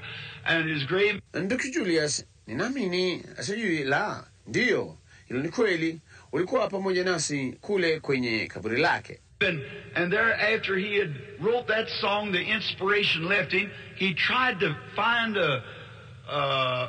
the river to commit suicide. Na hapo baada ya yeye kuandika wimbo huo, uvuvio ulikuwa umemtoka. Akajaribu kutafuta ule mto ajiwe. See, the spirit left him. Ile roho ilikwisha mwacha. And people like poets and authors are not, prophets. Na watu kama washairi na waandishi na au sivyo inamaanisha manabii. Look at Elijah when he stood on the mountain and called fire out of the heaven and called rain out of the heaven. Mwangalia Elijah wakati aliposimama juu ya mlima na kuagiza moto kutoka mbinguni na kuagiza mvua kutoka mbinguni. Then when the spirit left him, he run at a threat of a woman. Alafu wakati roho alipomtoka, alikimbia kwa tisho la mwanamke. And God found him pulled back in the cave 40 days later. Na Mungu alimkuta amejificha pangoni siku 40 baadaye. Look at Jonah with enough inspiration when the Lord had anointed him to preach there in Nineveh. Mwangalia Yona ana uvuvio wa kutosha wakati Bwana alipompaka mafuta kuhubiri kule Ninawi. So a city with the size of St. Louis repented with sackcloth. Mpaka mji wenye ukubwa wa St. Louis ukatubu kwa nguo za magunia. And then when the spirit left him, what happened to him? Na alafu roho alipomwacha ilitukia nini kwake? We find him up on the mountain after the spirit left him, praying to God to take his life. Tunamuona yeye juu ya mlima baada ya roho kumwacha, akimwomba Mungu auchukue uhai wake. And see, it's inspiration. Na unaona ni uvuvio. And when these things happen, it does something to you. Na mambo haya yanapotukia linatenda jambo fulani kwako. Then I remember coming on up, I got to be a young man. Alafu ninakumbuka nilipoendelea kukua nikawa kijana mwanamume. I'll hurry to make it within the next little bit. Nitaharakisha kuwahi katika muda mfupi ujao. When I got to be a young man, I had ideas like all young men. Nilipokuwa kijana mwanamume nilikuwa na mawazo kama vijana wengine wote. Going to school, I'd found them little girls, you know. Mimi nikaenda shule, niliwaona hawa wasichana wadogo, unajua. I was real bashful, you know. Nilikuwa na haya sana na unajua. And I finally got me a little girlfriend. Basi hatimaye nikajipatia rafiki mdogo msichana. And like all little boys, about 15 years old, I guess. Na kama wavulana wote wadogo kama umri wa miaka 15 nadhani. And so, she was pretty. Na kwa hiyo alikuwa mrembo. My, she had eyes like a dove, and she had teeth like pearl, and a neck like a swan, and she was really pretty. Chamani, alikuwa na macho kama ya hua, na alikuwa na meno kama lulu, na shingo kama ya korongo, na alikuwa mrembo kweli. And another little boy, we were buddies, so he got his daddy's old Model T Ford, and we got a date with our girls. Na mfulana mwingine mdogo yeye, tulikuwa marafiki, kwa hiyo alichukua Ford aina ya T ya zamani ya baba yake, tukapeana miadi na wasichana wetu. We was going to take them out, riding. Na tulikuwa tunaenda kuwachukua kwenda matembezini kwa gari. We got enough about 2 gallons of gasoline. Tulikuwa na za kutosha kununua galani 2 za petroli. We had to jack the back wheel up to crank it. Ilitubidi kuwekea jeki gurudumu la nyuma tupate kupiga hendeli liondoke. I don't know whether you ever remember that or not, you know, to crank it. Sijui kama mweza kukumbuka hilo au la. Unajua kupiga hendeli. But we was going along pretty good. Bali tulikuwa tunaendelea vizuri sana. And so I had a few nickels in my pocket, and we stopped at a little place and you could get a ham sandwich for a nickel. Kwa hiyo nilikuwa na hela chache mfukoni mwangu, na tulisimama kituo fulani kidogo, tukanunua, ungeweza kupata sambusa ya nguruwe kwa hela moja. And so, I was rich. I could buy 4 of them, see? Na kwa hiyo, nilikuwa tajiri, ningeweza kununua 4, unaona? And after we'd eat the sandwiches and drink the Coke, I started taking the bottles back. Na baada ya kula zile sambusa na kunywa Coca-Cola, nilianza kurudisha chupa. And to my surprise, when I come out, basi nikashangaa nilipotoka kule. Women had just started falling from grace at that time, from womanhood.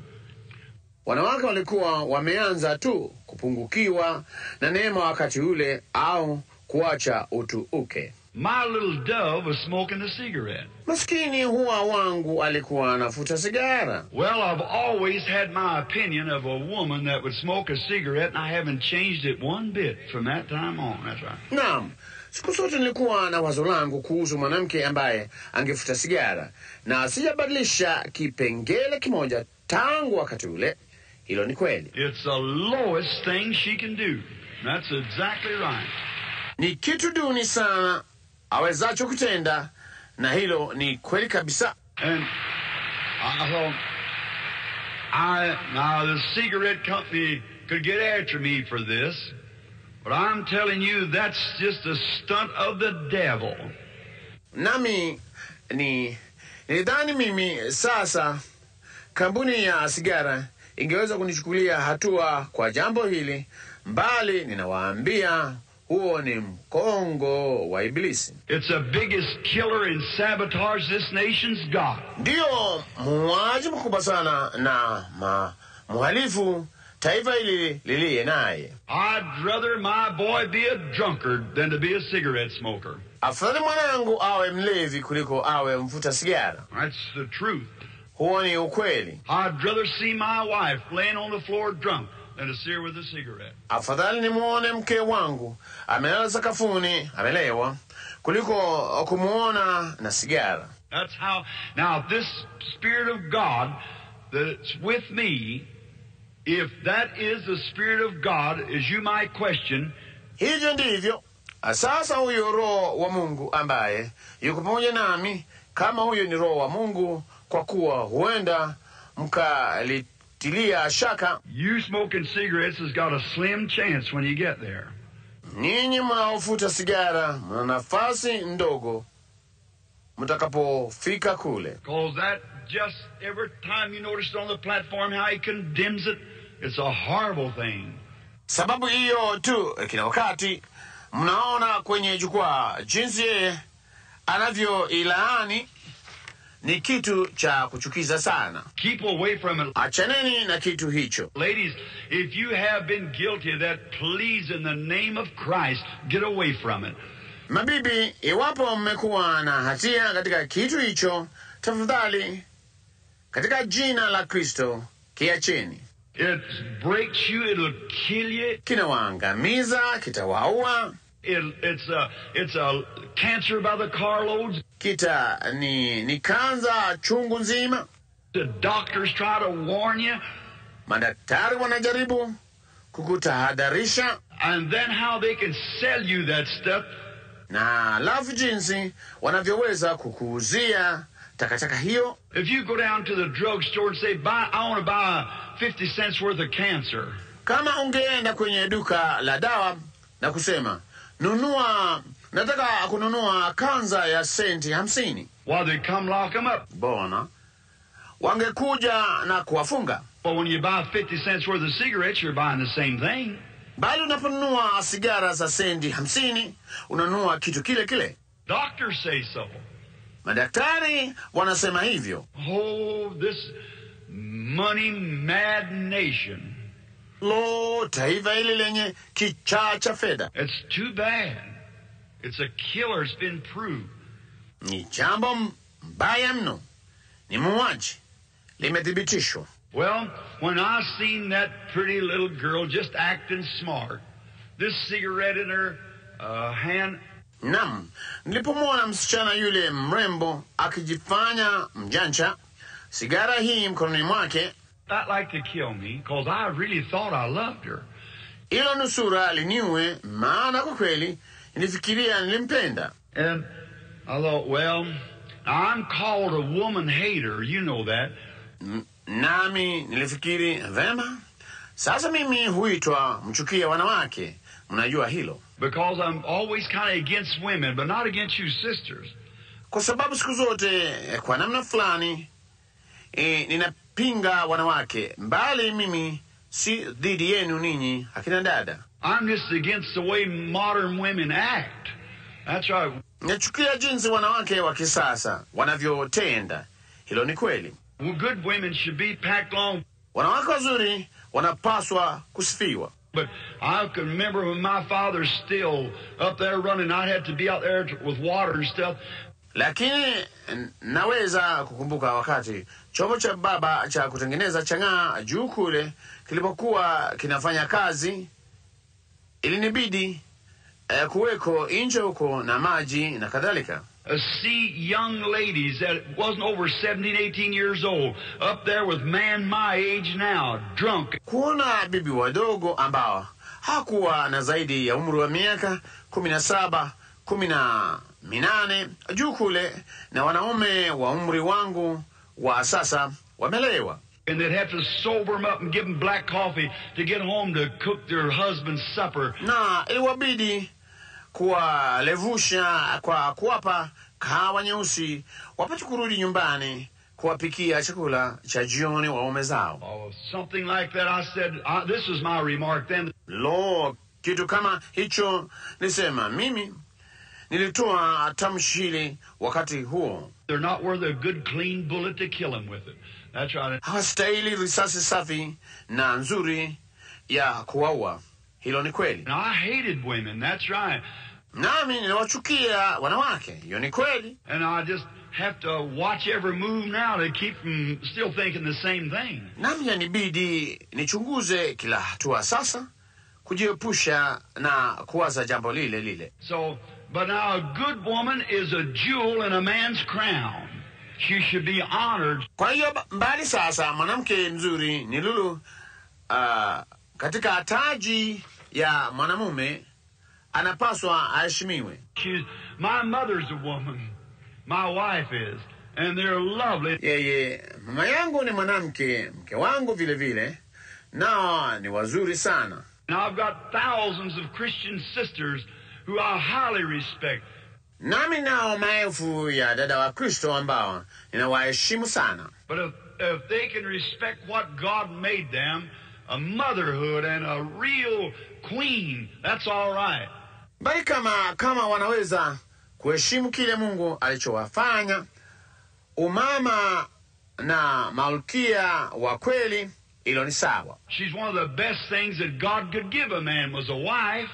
Mwanamke ni moja ya mambo nzuri zaidi kuliko yote ambayo Mungu angeweza kumpa mwanamume, ilikuwa ni mwanamke.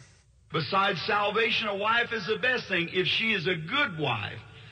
Kando ya wokovu, mwanamke ndicho kitu kizuri zaidi ya vyote kama yeye ni mke mzuri. But if she isn't, Solomon said, a good woman is a jewel in a man's crown, but a ornery one or no good one is water in his blood. Bali wapo yeye sivyo alivyo. Suleiman alisema, mwanamke mwema ni lulu katika taji ya mwanamume, mbali aliye mkaidi au asiyefaa ni maji damuni mwake. And that's right, that's the worst thing could happen. Hiyo ni kweli, ndilo jambo mbaya mno linaloweza kutukia. So a good woman, if you've got a good wife, brother, you ought to respect her with the highest. Kwa hiyo mwanamke mwema, kama una mke mwema ndugu, ya kupasa kumheshimu sana. That's right. You should do that. A real woman. Hilo ni kweli, ya kupasa kufanya hivyo, mwanamke halisi. And children, if you've got a real mother that stays home and tries to take care of you.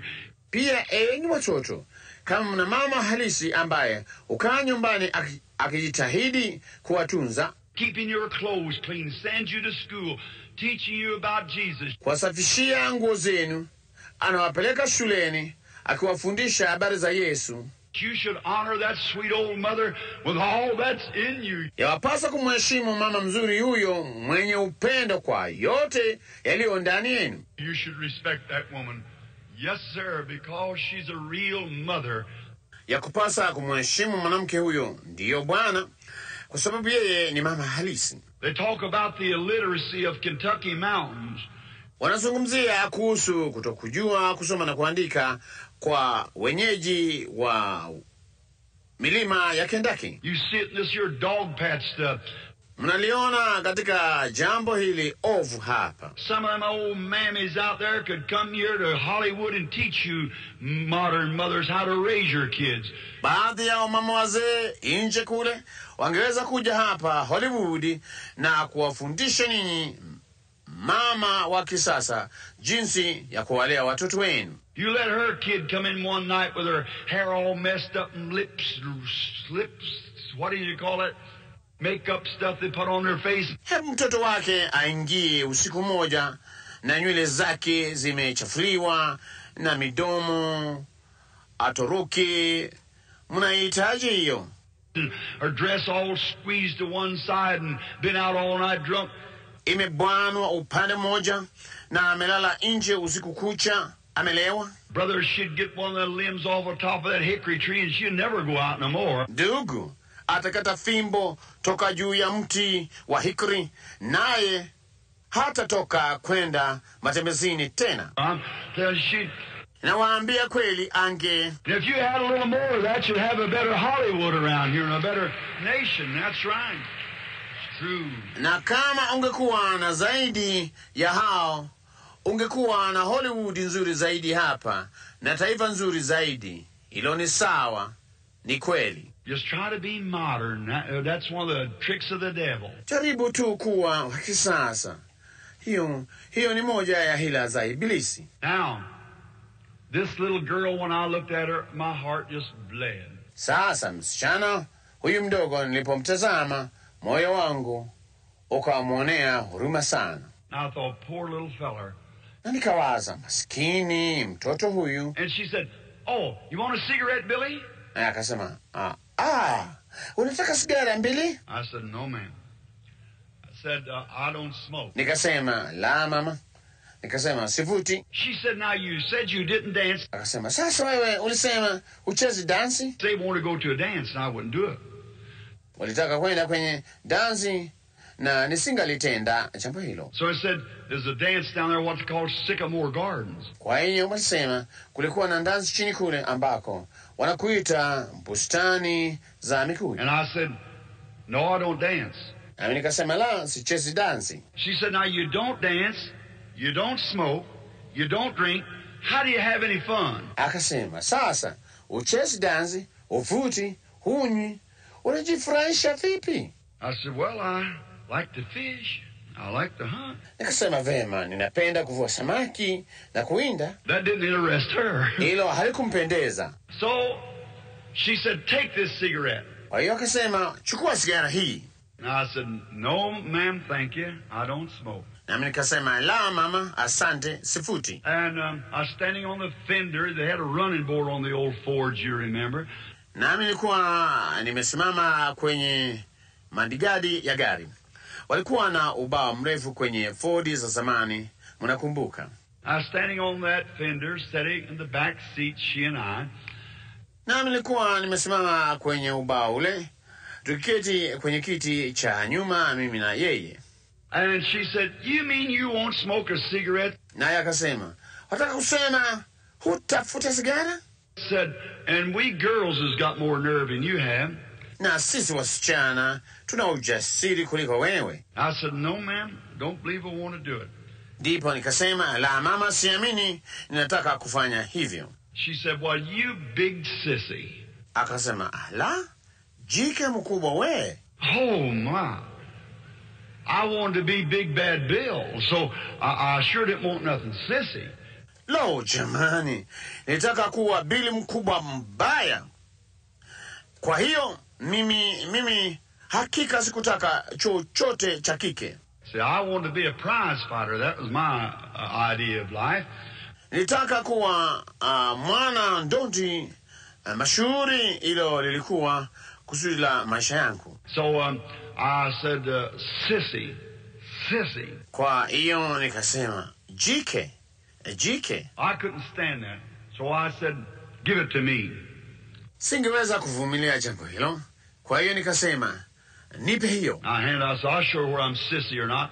Nikanyosha mkono wangu, nikasema, nitamwonyesha kama mimi ni jike au la. Got that cigarette out and started to strike the match.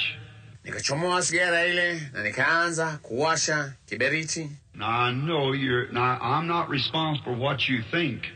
I'm just responsible for telling the truth. Sasa mimi siwajibiki kwa jambo mnalofikiria.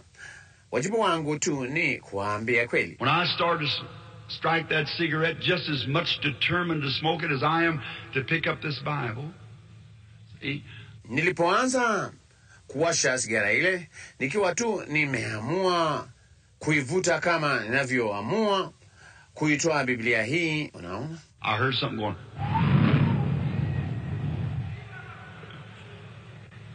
I tried again, I couldn't get it to my mouth. Nilisikia kitu kikifanya. Nilijaribu tena, sikuweza kuifikisha kinywani. I got to crying, I threw the thing down. Basi nikaanza kulia, nikatupa takataka ile chini. They got to laughing at me. Wakaanza kunicheka. And I walked home. Went up to the fields, sat down out there crying. Nikaondoka kwenda zangu nyumbani. Nikapanda kwenda, nikipitia shambani, nikaketi chini kule, nikalia. And it was a terrible life. Na yalikuwa ni maisha ya kutisha sana. Remember one day Dad was going down the river, the boys. Nakumbuka siku moja babangu alikuwa anashuka kwenda mtoni pamoja na vijana. My brother and I, we had to take a boat and go up and down the river hunting bottles to put the whiskey in. Mimi na ndugu yangu ilitubidi kuchukua mashua na kwenda huko mtoni tukitafuta chupa za kutilia chang'aa. We got a nickel a dozen for them to pick them up along the river. Tulipata dazeni ya hizo kwa hela moja kuziokota mtoni. And Dad was with me, and he had one of these little flat, I believe about a half-pint bottles. Na babangu alikuwa pamoja nami, naye alikuwa na moja ya zile chupa ndogo hapa. Naamini zilikuwa chupa za kama nusu kibaba. And there's a tree had blown down, and Dad and this man was with him, Mr. Darnbush. Na kulikuwa na mti ulioangushwa na upepo, na babangu basi mtu huyu alikuwa pamoja naye Bwana Dornbush. He had a nice boat, and I wanted to find favor with him because I wanted to use that boat.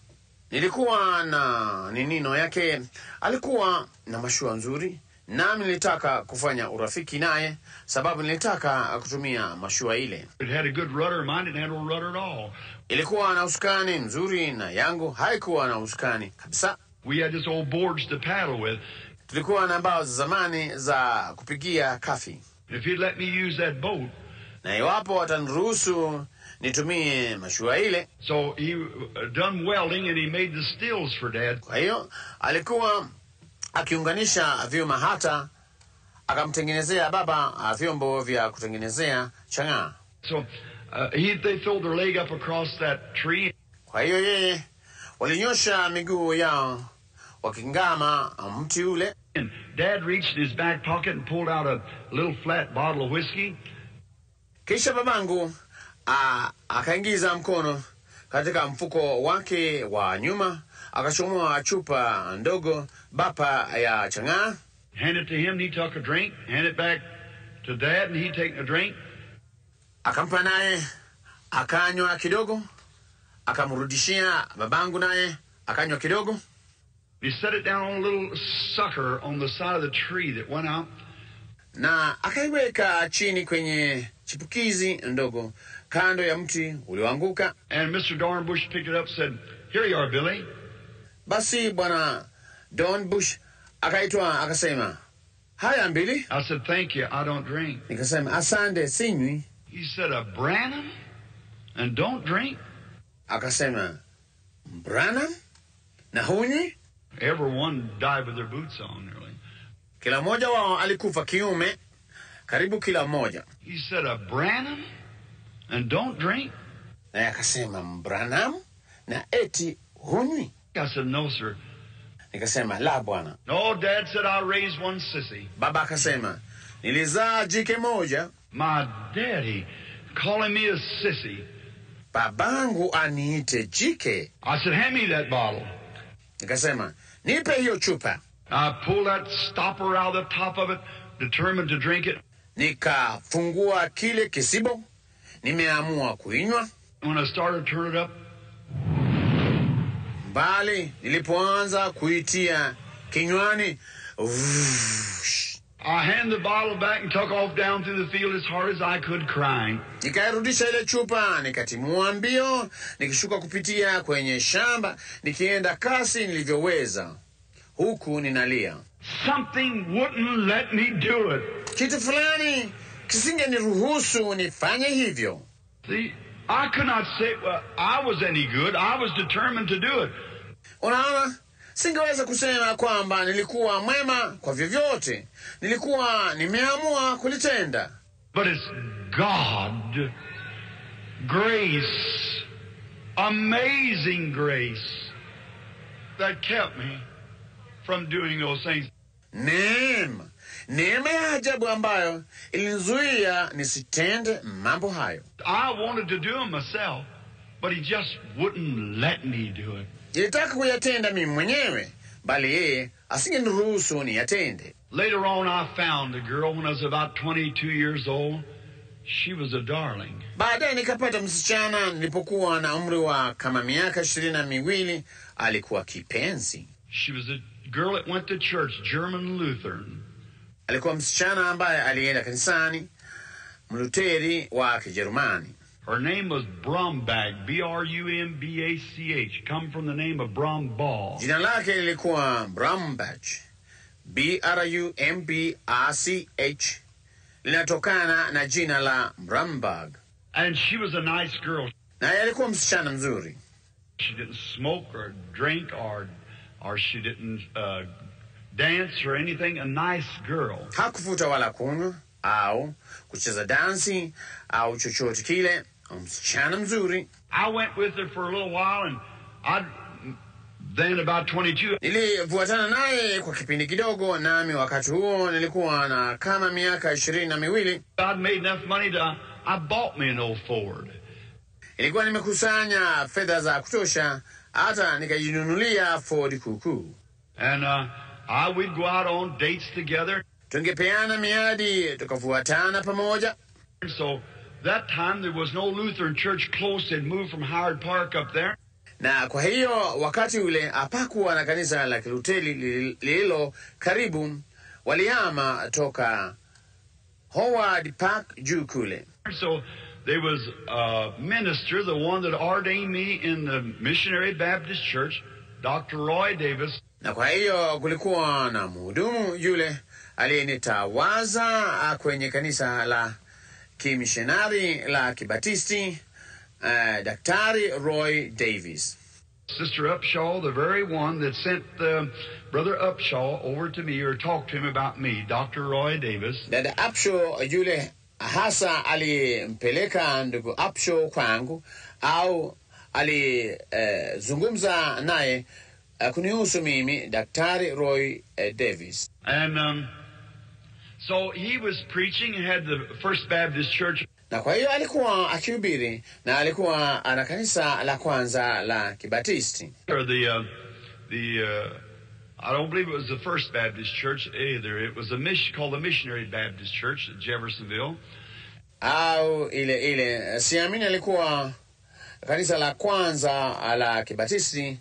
Mojawapo lilikuwa la kimishonari, liitwalo kanisa la kimishonari la Kibatisti kule Jeffersonville. And he was preaching at the place at that time. Naye alikuwa akihubiri mahali hapo wakati huo. We would go to church at night, and we'd come back. Nasi tungeenda kanisani usiku kwa hiyo nasi tungerudi. And I never did join church, but I just liked to go with her. Na kamwe sikujiunga na kanisa mbali, nilipenda tu kwenda naye. Because the main thought was going with her. Kwa sababu wazo kubwa lilikuwa tu kuambatana naye. I just might as well be honest. Ni vema niwe mwaminifu. So then, going with her. Kwa hiyo basi nikiambatana naye. And one day she is out of a nice family. Siku moja alikuwa anatoka kwenye jamaa nzuri. And I began to think, you know, I oughtn't take that girl's time. It isn't right. Basi nilianza kufikiri, unajua, hainipasi kupoteza wakati wa msichana yule. Sio sawa. Because she's a nice girl and I'm poor and I'm... Kwa sababu ni msichana mzuri na mimi ni maskini na mimi... My daddy had broke down in health. Baba yangu alikuwa na afya mbaya. And there was no way for me to make a living for a girl like that who had been used to a nice home and rugs on the floor. Hapakuwepo na njia kwangu mimi kumtunza msichana kama yule ambaye amezoea nyumba nzuri na mazulia sakafuni. I remember the first rug I ever seen. I didn't know what it was. Inakumbuka zulia la kwanza nililowahi kuona, sikujua ilikuwa ni nini. I walked around the side. I thought it was the prettiest thing I ever seen in my life. Nilipitia kando yake. Nilifikiria kilikuwa kitu kizuri sana nilichowahi kuona maishani mwangu. How would they put something like that on the floor? Mbona wanaweka kitu kama hicho sakafuni? It was the first rug I'd ever seen. Ilikuwa zulia la kwanza nililowahi kuona. It was one of these, I believe it's called matting rugs. Ilikuwa moja ya haya, naamini linaitwa mazulia yaliyosukwa. I may have had that wrong. Naweza nikosea hilo. Some kind of like wicker or something is laced together and laying on the floor. Aina fulani ya kama kirago au kitu fulani kilichosukwa pamoja na kulazwa sakafuni. Pretty green and red and big rose worked in the middle of it, you know, it was a pretty thing. Zulia nzuri la kijani na nyekundu na waridi kubwa lililochorwa katikati yake, unajua, kilikuwa kitu cha kupendeza sana. And so I remember I made up my mind that I either had to ask her to marry me or I must get away and let some good man marry her. Na kwa hiyo ninakumbuka niliamua kwamba au ilinibidi kumuomba nimuoe au italazimu niondoke na kuacha mtu anayefaa amuoe. Somebody that would be good to her, could make her a living and could be kind to her. Mtu ambaye angekuwa mzuri kwake, ambaye angeweza kumtunza na angekuwa mwema kwake. I could be kind to her, but I was only making 20 cents an hour. Kuweza kuwa mwema kwake, bali nilikuwa tu ninapata senti 20 kwa saa. So I couldn't make too much of a living for her. Kwa hiyo nisingeweza kupata fedha za kutosha kumtunza vizuri. And with all the family we had to take care of. Nami tukiwa na jamaa yote hiyo tuliyopaswa kutunza. And Dad broke down in health and I had to take care of all them. Na babangu kuwa na afya mbaya, basi ilinibidi mimi kuwatunza wote. So I was having a pretty rough time. Kwa hiyo nilikuwa na wakati mgumu kweli. So I thought, well, the only thing for me to do is tell her that I just won't be back. Kwa hiyo nikafikiri, naam, jambo pekee linipasalo kufanya tu ni kumwambia kwamba mimi sitarudi. Because I thought too much of her to wreck her life and to let her fool along with me. Kwa sababu nilimdhamini mno, singetaka kuharibu maisha yake na kumwacha apoteze wakati akinifuata mimi. And then I thought if somebody could get a hold of her and marry her, make a lovely home. Alafu niliwazia kama mtu fulani angeweza kumpata na kumuoa awe na nyumba nzuri. Maybe if I couldn't have her, I could know that she was happy. Na pengine kama nisingeweza kumpata, ningeweza kujua kwamba alikuwa na furaha. And so I thought, but I just can't give her up.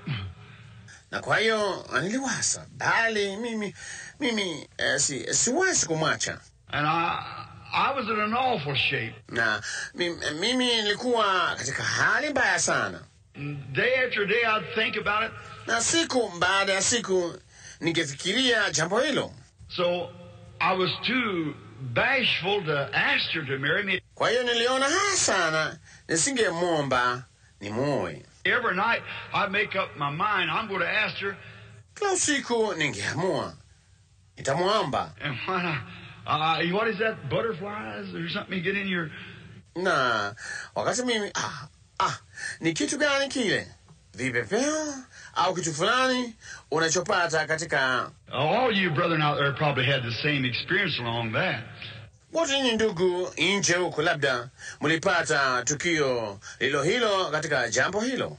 And a real funny feeling, my face would get hot. I didn't know I couldn't ask her. Na hali fulani halisi ya ajabu, uso wangu ungepata joto, mimi sikuweza kumuomba. So I guess you wonder how I ever got married. Kwa hiyo nadhani mnashangaa jinsi gani nimepata kuoa.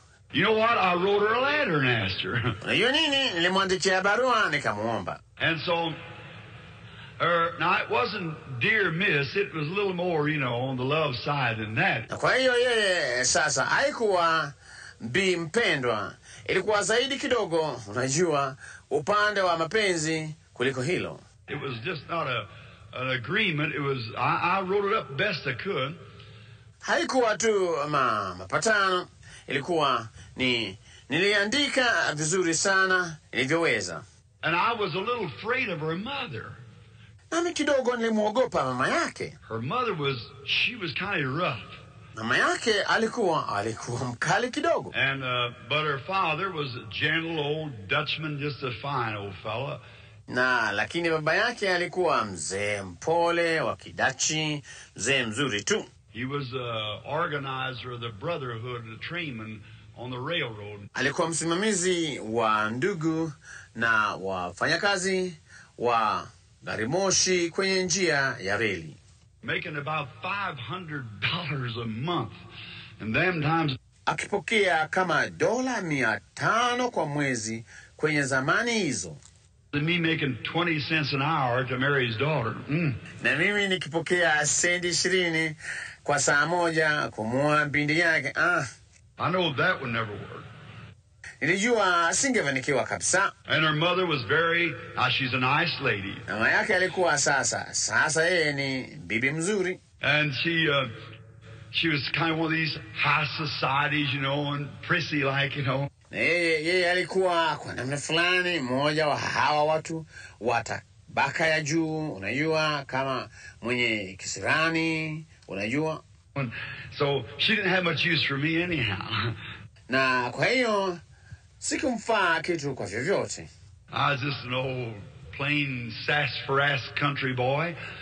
Nilikuwa tu maskini kijana mshamba asiye na mbele wala nyuma. And she thought Hope ought to go with a little better class of boy, and I think she was right.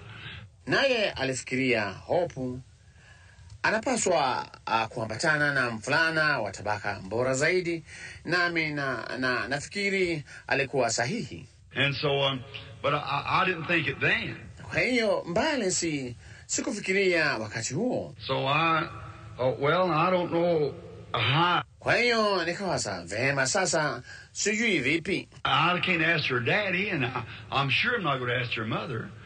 Siwezi kumwomba baba yake, na nina hakika sitamwomba mama yake. And so I've got to ask her first. Kwa hiyo yanibidi nimwombe kwanza. So I wrote me a letter. Kwa hiyo nikaandika barua. That morning on the road to work, I dropped it in the mailbox. Na asubuhi ile jioni nikienda kazini nilitumbukiza kwenye sanduku la barua kuituma. We was going to church Wednesday night, and that was on Monday morning. Tulikuwa tunaenda kanisani Jumatano usiku, na hiyo ilikuwa Jumatatu asubuhi. I tried all day Sunday to tell her that I wanted to get married, and I just couldn't get up enough nerve. Nilijaribu Jumapili nzima kumwambia kwamba nilitaka kuoa, nami sikuweza kabisa kupata ujasiri wa kutosha. So then I dropped it in the mailbox. Kwa hiyo basi nilitumbukiza kwenye sanduku la barua. And at work that day I happened to think, what if her mother got a hold of that letter? Basi huko kazini siku hiyo nikawaza, na mama yake akiipata ile barua je? Oh my, then I knowed I was ruined if she ever got a hold of it. No, jamani, ndipo nilijua nitajuta kama akiwahi kuipata. Because she didn't care too much about me. Sababu hakunijali sana. Well, I was just sweating it out. Naam, nilikuwa nikiwaza na kuliwazua tu jambo hilo. And that Wednesday night when I come, oh my, I thought, how am I going to go up there? Jumatano ile usiku nilipokuja, lo jamani, nikawaza hivi, nitaendaje kule juu? If her mother got a hold of that letter, she'll really work me over. Iwapo mama yake aliipata barua ile, kweli atanishambulia. So I hope she got it. Kwa hiyo natumaini yeye aliipata. I addressed it to Hope. That was her name, Hope. Niliandika kwenye bahasha Hope. Ilo lilikuwa ndilo jina lake, Hope. And so I said, I'll just write it out here to Hope. Na kwa hiyo nilisema, nitaiandika tu juu hapa Hope. And I thought maybe she might have not got a hold of it. Na kwa hiyo nilifikiri labda ayawezekana hakuipata. So I don't better to stop outside and blow the horn for her to come out. Oh my. Kwa hiyo nilijua vyema kuliko kusimama nje na kupiga honi kusudi yeye atoke. Lo jamani. And any boy that hasn't got nerve enough to walk up to the house and knock on the door and ask for the girl ain't got no business being out with her anyhow. That's exactly right. Na mfulana yeyote ambaye hana ujasiri wa kutosha kutembea hadi nyumbani na kubisha mlangoni na kumwomba msichana, haimpasi kamwe kutoka naye nje kwa vyovyote. Hilo ni sawa kabisa. That's so silly. That's cheap. Huo ni upuzi mkubwa sana. hiyo ni tabia nduni. And so I stopped my old Ford, and I had it all shined up. Na kwa hiyo nilisimamisha Ford yangu kuku, unajua, na nilikuwa nimesafisha vizuri sana. So I went up and knocked at the door. Na kwa hiyo nilipanda, nikaenda, nikabisha mlangoni. Mercy, your mother come to the door. Salala, mama yake akafungua mlango. I couldn't hardly catch her. Ilikuwa vigumu kwangu kupumua. I said, how do you do, Miss Brumback? Nikasema, uhali gani, bibi Brumback? Ndio. She said, how do you do, William? Akasema, si jambo, William. Oh, William. Nikawaza, lo, William. And she said, will you step in? Kisha akasema, karibu. I said, thank you. Nikasema, asante. I stepped inside the door. Nikaingia ndani. I said, is Hope just about ready? Nikasema, Hope yuko tayari? And just then here come Hope skipping through the house, just a girl at 16. Mara tu huyu hapa Hope anapita upesi mle nyumbani, msichana tu wa umri upatao miaka 16. And she said, hi, Billy. Hujambo, Billy? I said, hi, Hope. Na nikasema, si jambo, Hope. I said, you about ready for church? Kisha nikasema, uko tayari kwenda kanisani? She said, just in a minute. Akasema, hebu kidogo. I thought, oh my, she never got it. She never got it. Good, good, good. Nikawasa, lo, jamani, hakuipata kamwe. Hakuipata kamwe. Sawa. Hope never got it either, so it'll be all right, because she'd have named it to me. Wala hata Hope hajaipata, kwa hiyo itakuwa barabara, sababu angeliiguzia kwangu. So I felt pretty fair. Kwa hiyo nilijisikia vizuri kabisa. And then when I got out of church, I happened to think, what if she did get it? See? Na halafu nilipotoka kanisani, nikawaza, na kama ameipata je? Unaona? I couldn't hear what Dr. Davis was saying. Basi sikuweza kusikia ambacho Daktari Davis alikuwa anasema. I looked over at her and I thought, if maybe she's just holding it back and she's really going to tell me off when I get out of here for asking her that. Nikamtazama nikawaza, kama pengine analinyamazia jambo hilo, na kwa kweli hata nikaripia nitakapotoka hapa kwa kumwomba yeye jambo hilo. And I couldn't hear what Brother Davis was saying. Na sikuweza kusikia alilokuwa akisema ndugu Davis. And I looked over at her and I thought, I hate to give her up. Na nami nikamtazama, nikawaza, la haula, nachukia kumwacha. But the showdown's sure to come. Lakini na mimi ukweli hakika utajidirisha. So after church we started walking down the street together, going home. Kwa hiyo baada ya ibada tukaanza kutembea tukishuka barabarani pamoja tukienda nyumbani. And so we walked to the old Ford. Na kwa hiyo tulitembea hadi kwenye ile Ford kuku. So all along the moon is shining bright, so when I look over and she's pretty. Huko njiani kote mbalamwezi inawaka kweli, unajua. Nikamwangalia naye alikuwa mzuri kweli. Boy, I look at her and I thought, how I would like to have her, but guess I can't. Jamani, nikamwangalia na kuwaza, lo, jinsi ningefurahi kumpata mbali. Nafikiri siwezi. And so I walked on a little further, and I look up at her again. Na kwa hiyo nilitembea mbele zaidi, unajua, na ningemwangalia tena. I said, how you feeling tonight? Nikasema, je, unajisikiaje usiku wa leo? She said, oh, I'm all right. Akasema, lo, ni mzima. And we stopped the old Ford down, and we started to get out, around the side, walk around the corner, go to her house. Nasi tukasimamisha ile Ford kuku chini, na tukaanza kutoka, unajua, kuzunguka kando, kutembea, kuzunguka kona na kuelekea nyumbani kwao. I was walking up to the door with her. na nilikuwa ninapanda kuelekea mlangoni pamoja naye. I thought, she probably never got the letter, so I just might as well forget it. I'll have another week of grace anyhow. Nikawaza, unajua, labda hakuipata kamwe ile barua. Kwa hiyo, afadhali nisahau jambo hilo tu.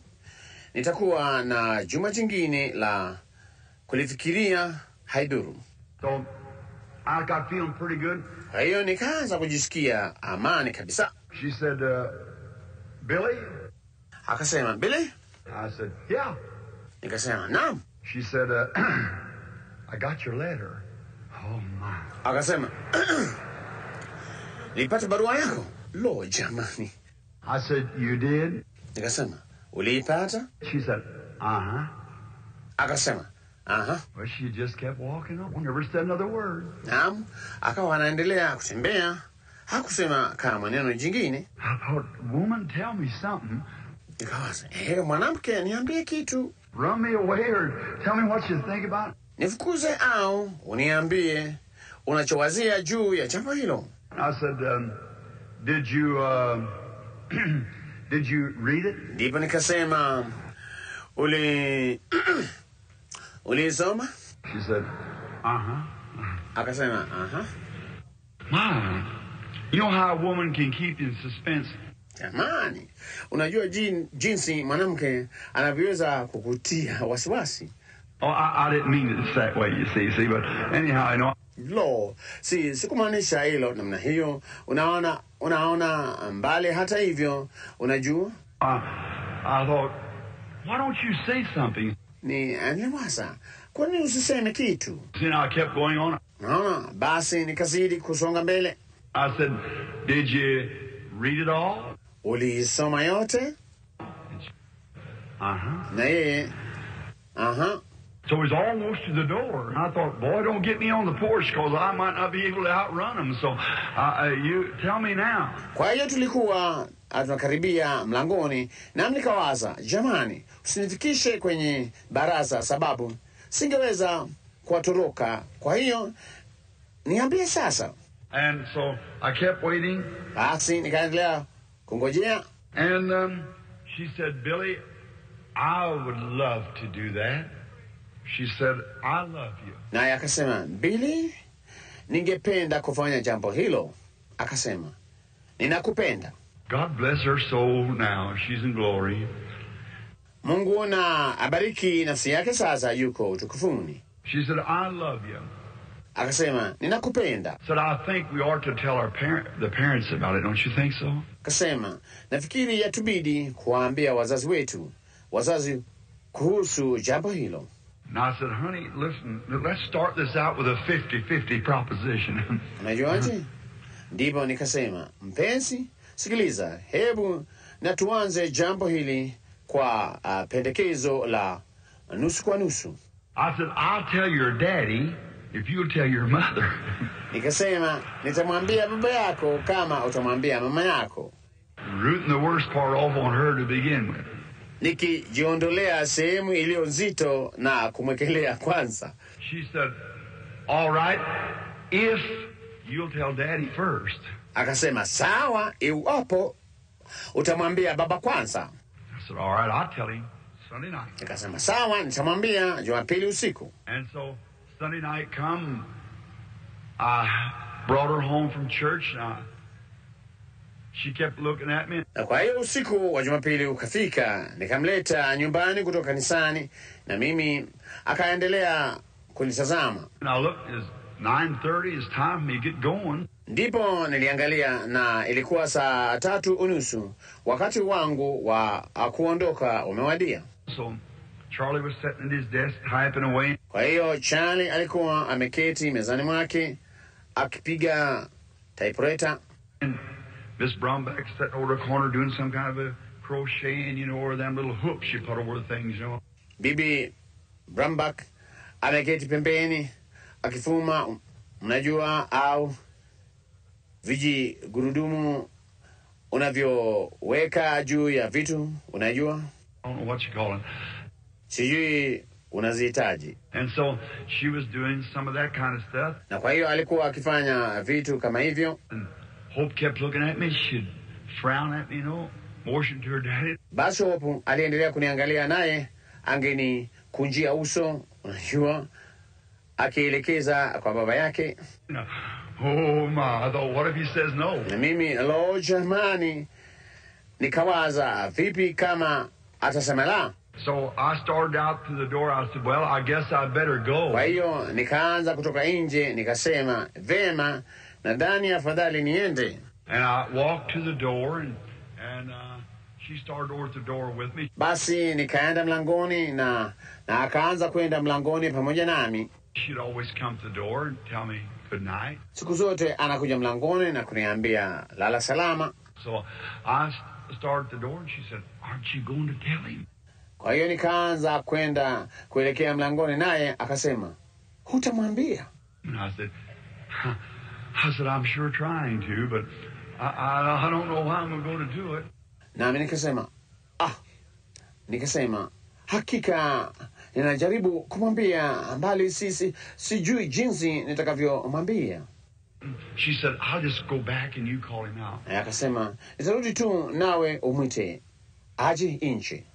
So she walked back and left me standing there. Kwa hiyo alirudi nyuma, naye akaniacha mimi nimesimama pale. And I said, Charlie? Na nikasema, Charlie? He turned around and said, yeah, Bill. Akageuka naye akasema, ndiyo Bill. I said, could I talk to you just a minute? Naweza kuzungumza nawe dakika moja tu? He said, sure. Akasema, hakika. He turned around from his desk. Akageuka nyuma akiwa mezani. Miss Brumback looked at him, looked over at Hope, looked at me. Bibi Brumback akamwangalia Hope, kisha akaniangalia. I said, would you come out on the porch? Ndipo nikasema, tafadhali uje nje barazani. He said, yes, I'll come out. Akasema, ndiyo nitakuja. So he walked out on the porch. Kwa hiyo akatoka akaja barazani. I said, sure is a pretty night, isn't it? Nikasema, hakika ni usiku mzuri, sivyo? He said, yes, it is. Na akasema, ndiyo ni mzuri. I said, sure been warm. Nikasema, hakika kumekuwa joto. Certainly has. Looked at me. Bila shaka akaniangalia. I said, I've been working so hard. I said, even my hands is getting callousy. Nikasema, nimekuwa nikifanya kazi sana.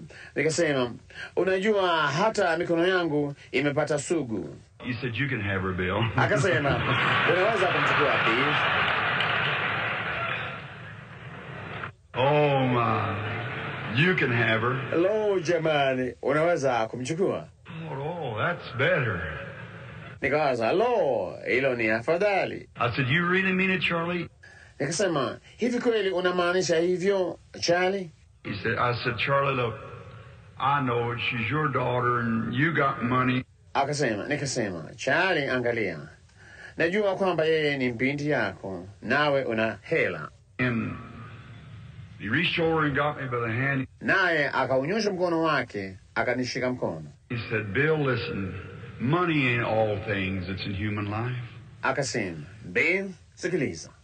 Hela sio mambo yote yaliyo katika maisha ya binadamu. I said, Charlie, I only make 20 cents an hour, but I love her. She loves me.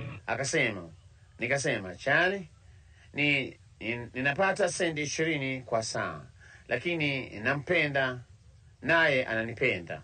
I promise you, Charlie, that I'll work till the calluses wear off of my hands to make her a living. Nami ninakuahidi, Charlie, kwamba nitafanya kazi mpaka sugu ziondoke mikononi mwangu, nipate kumtunza.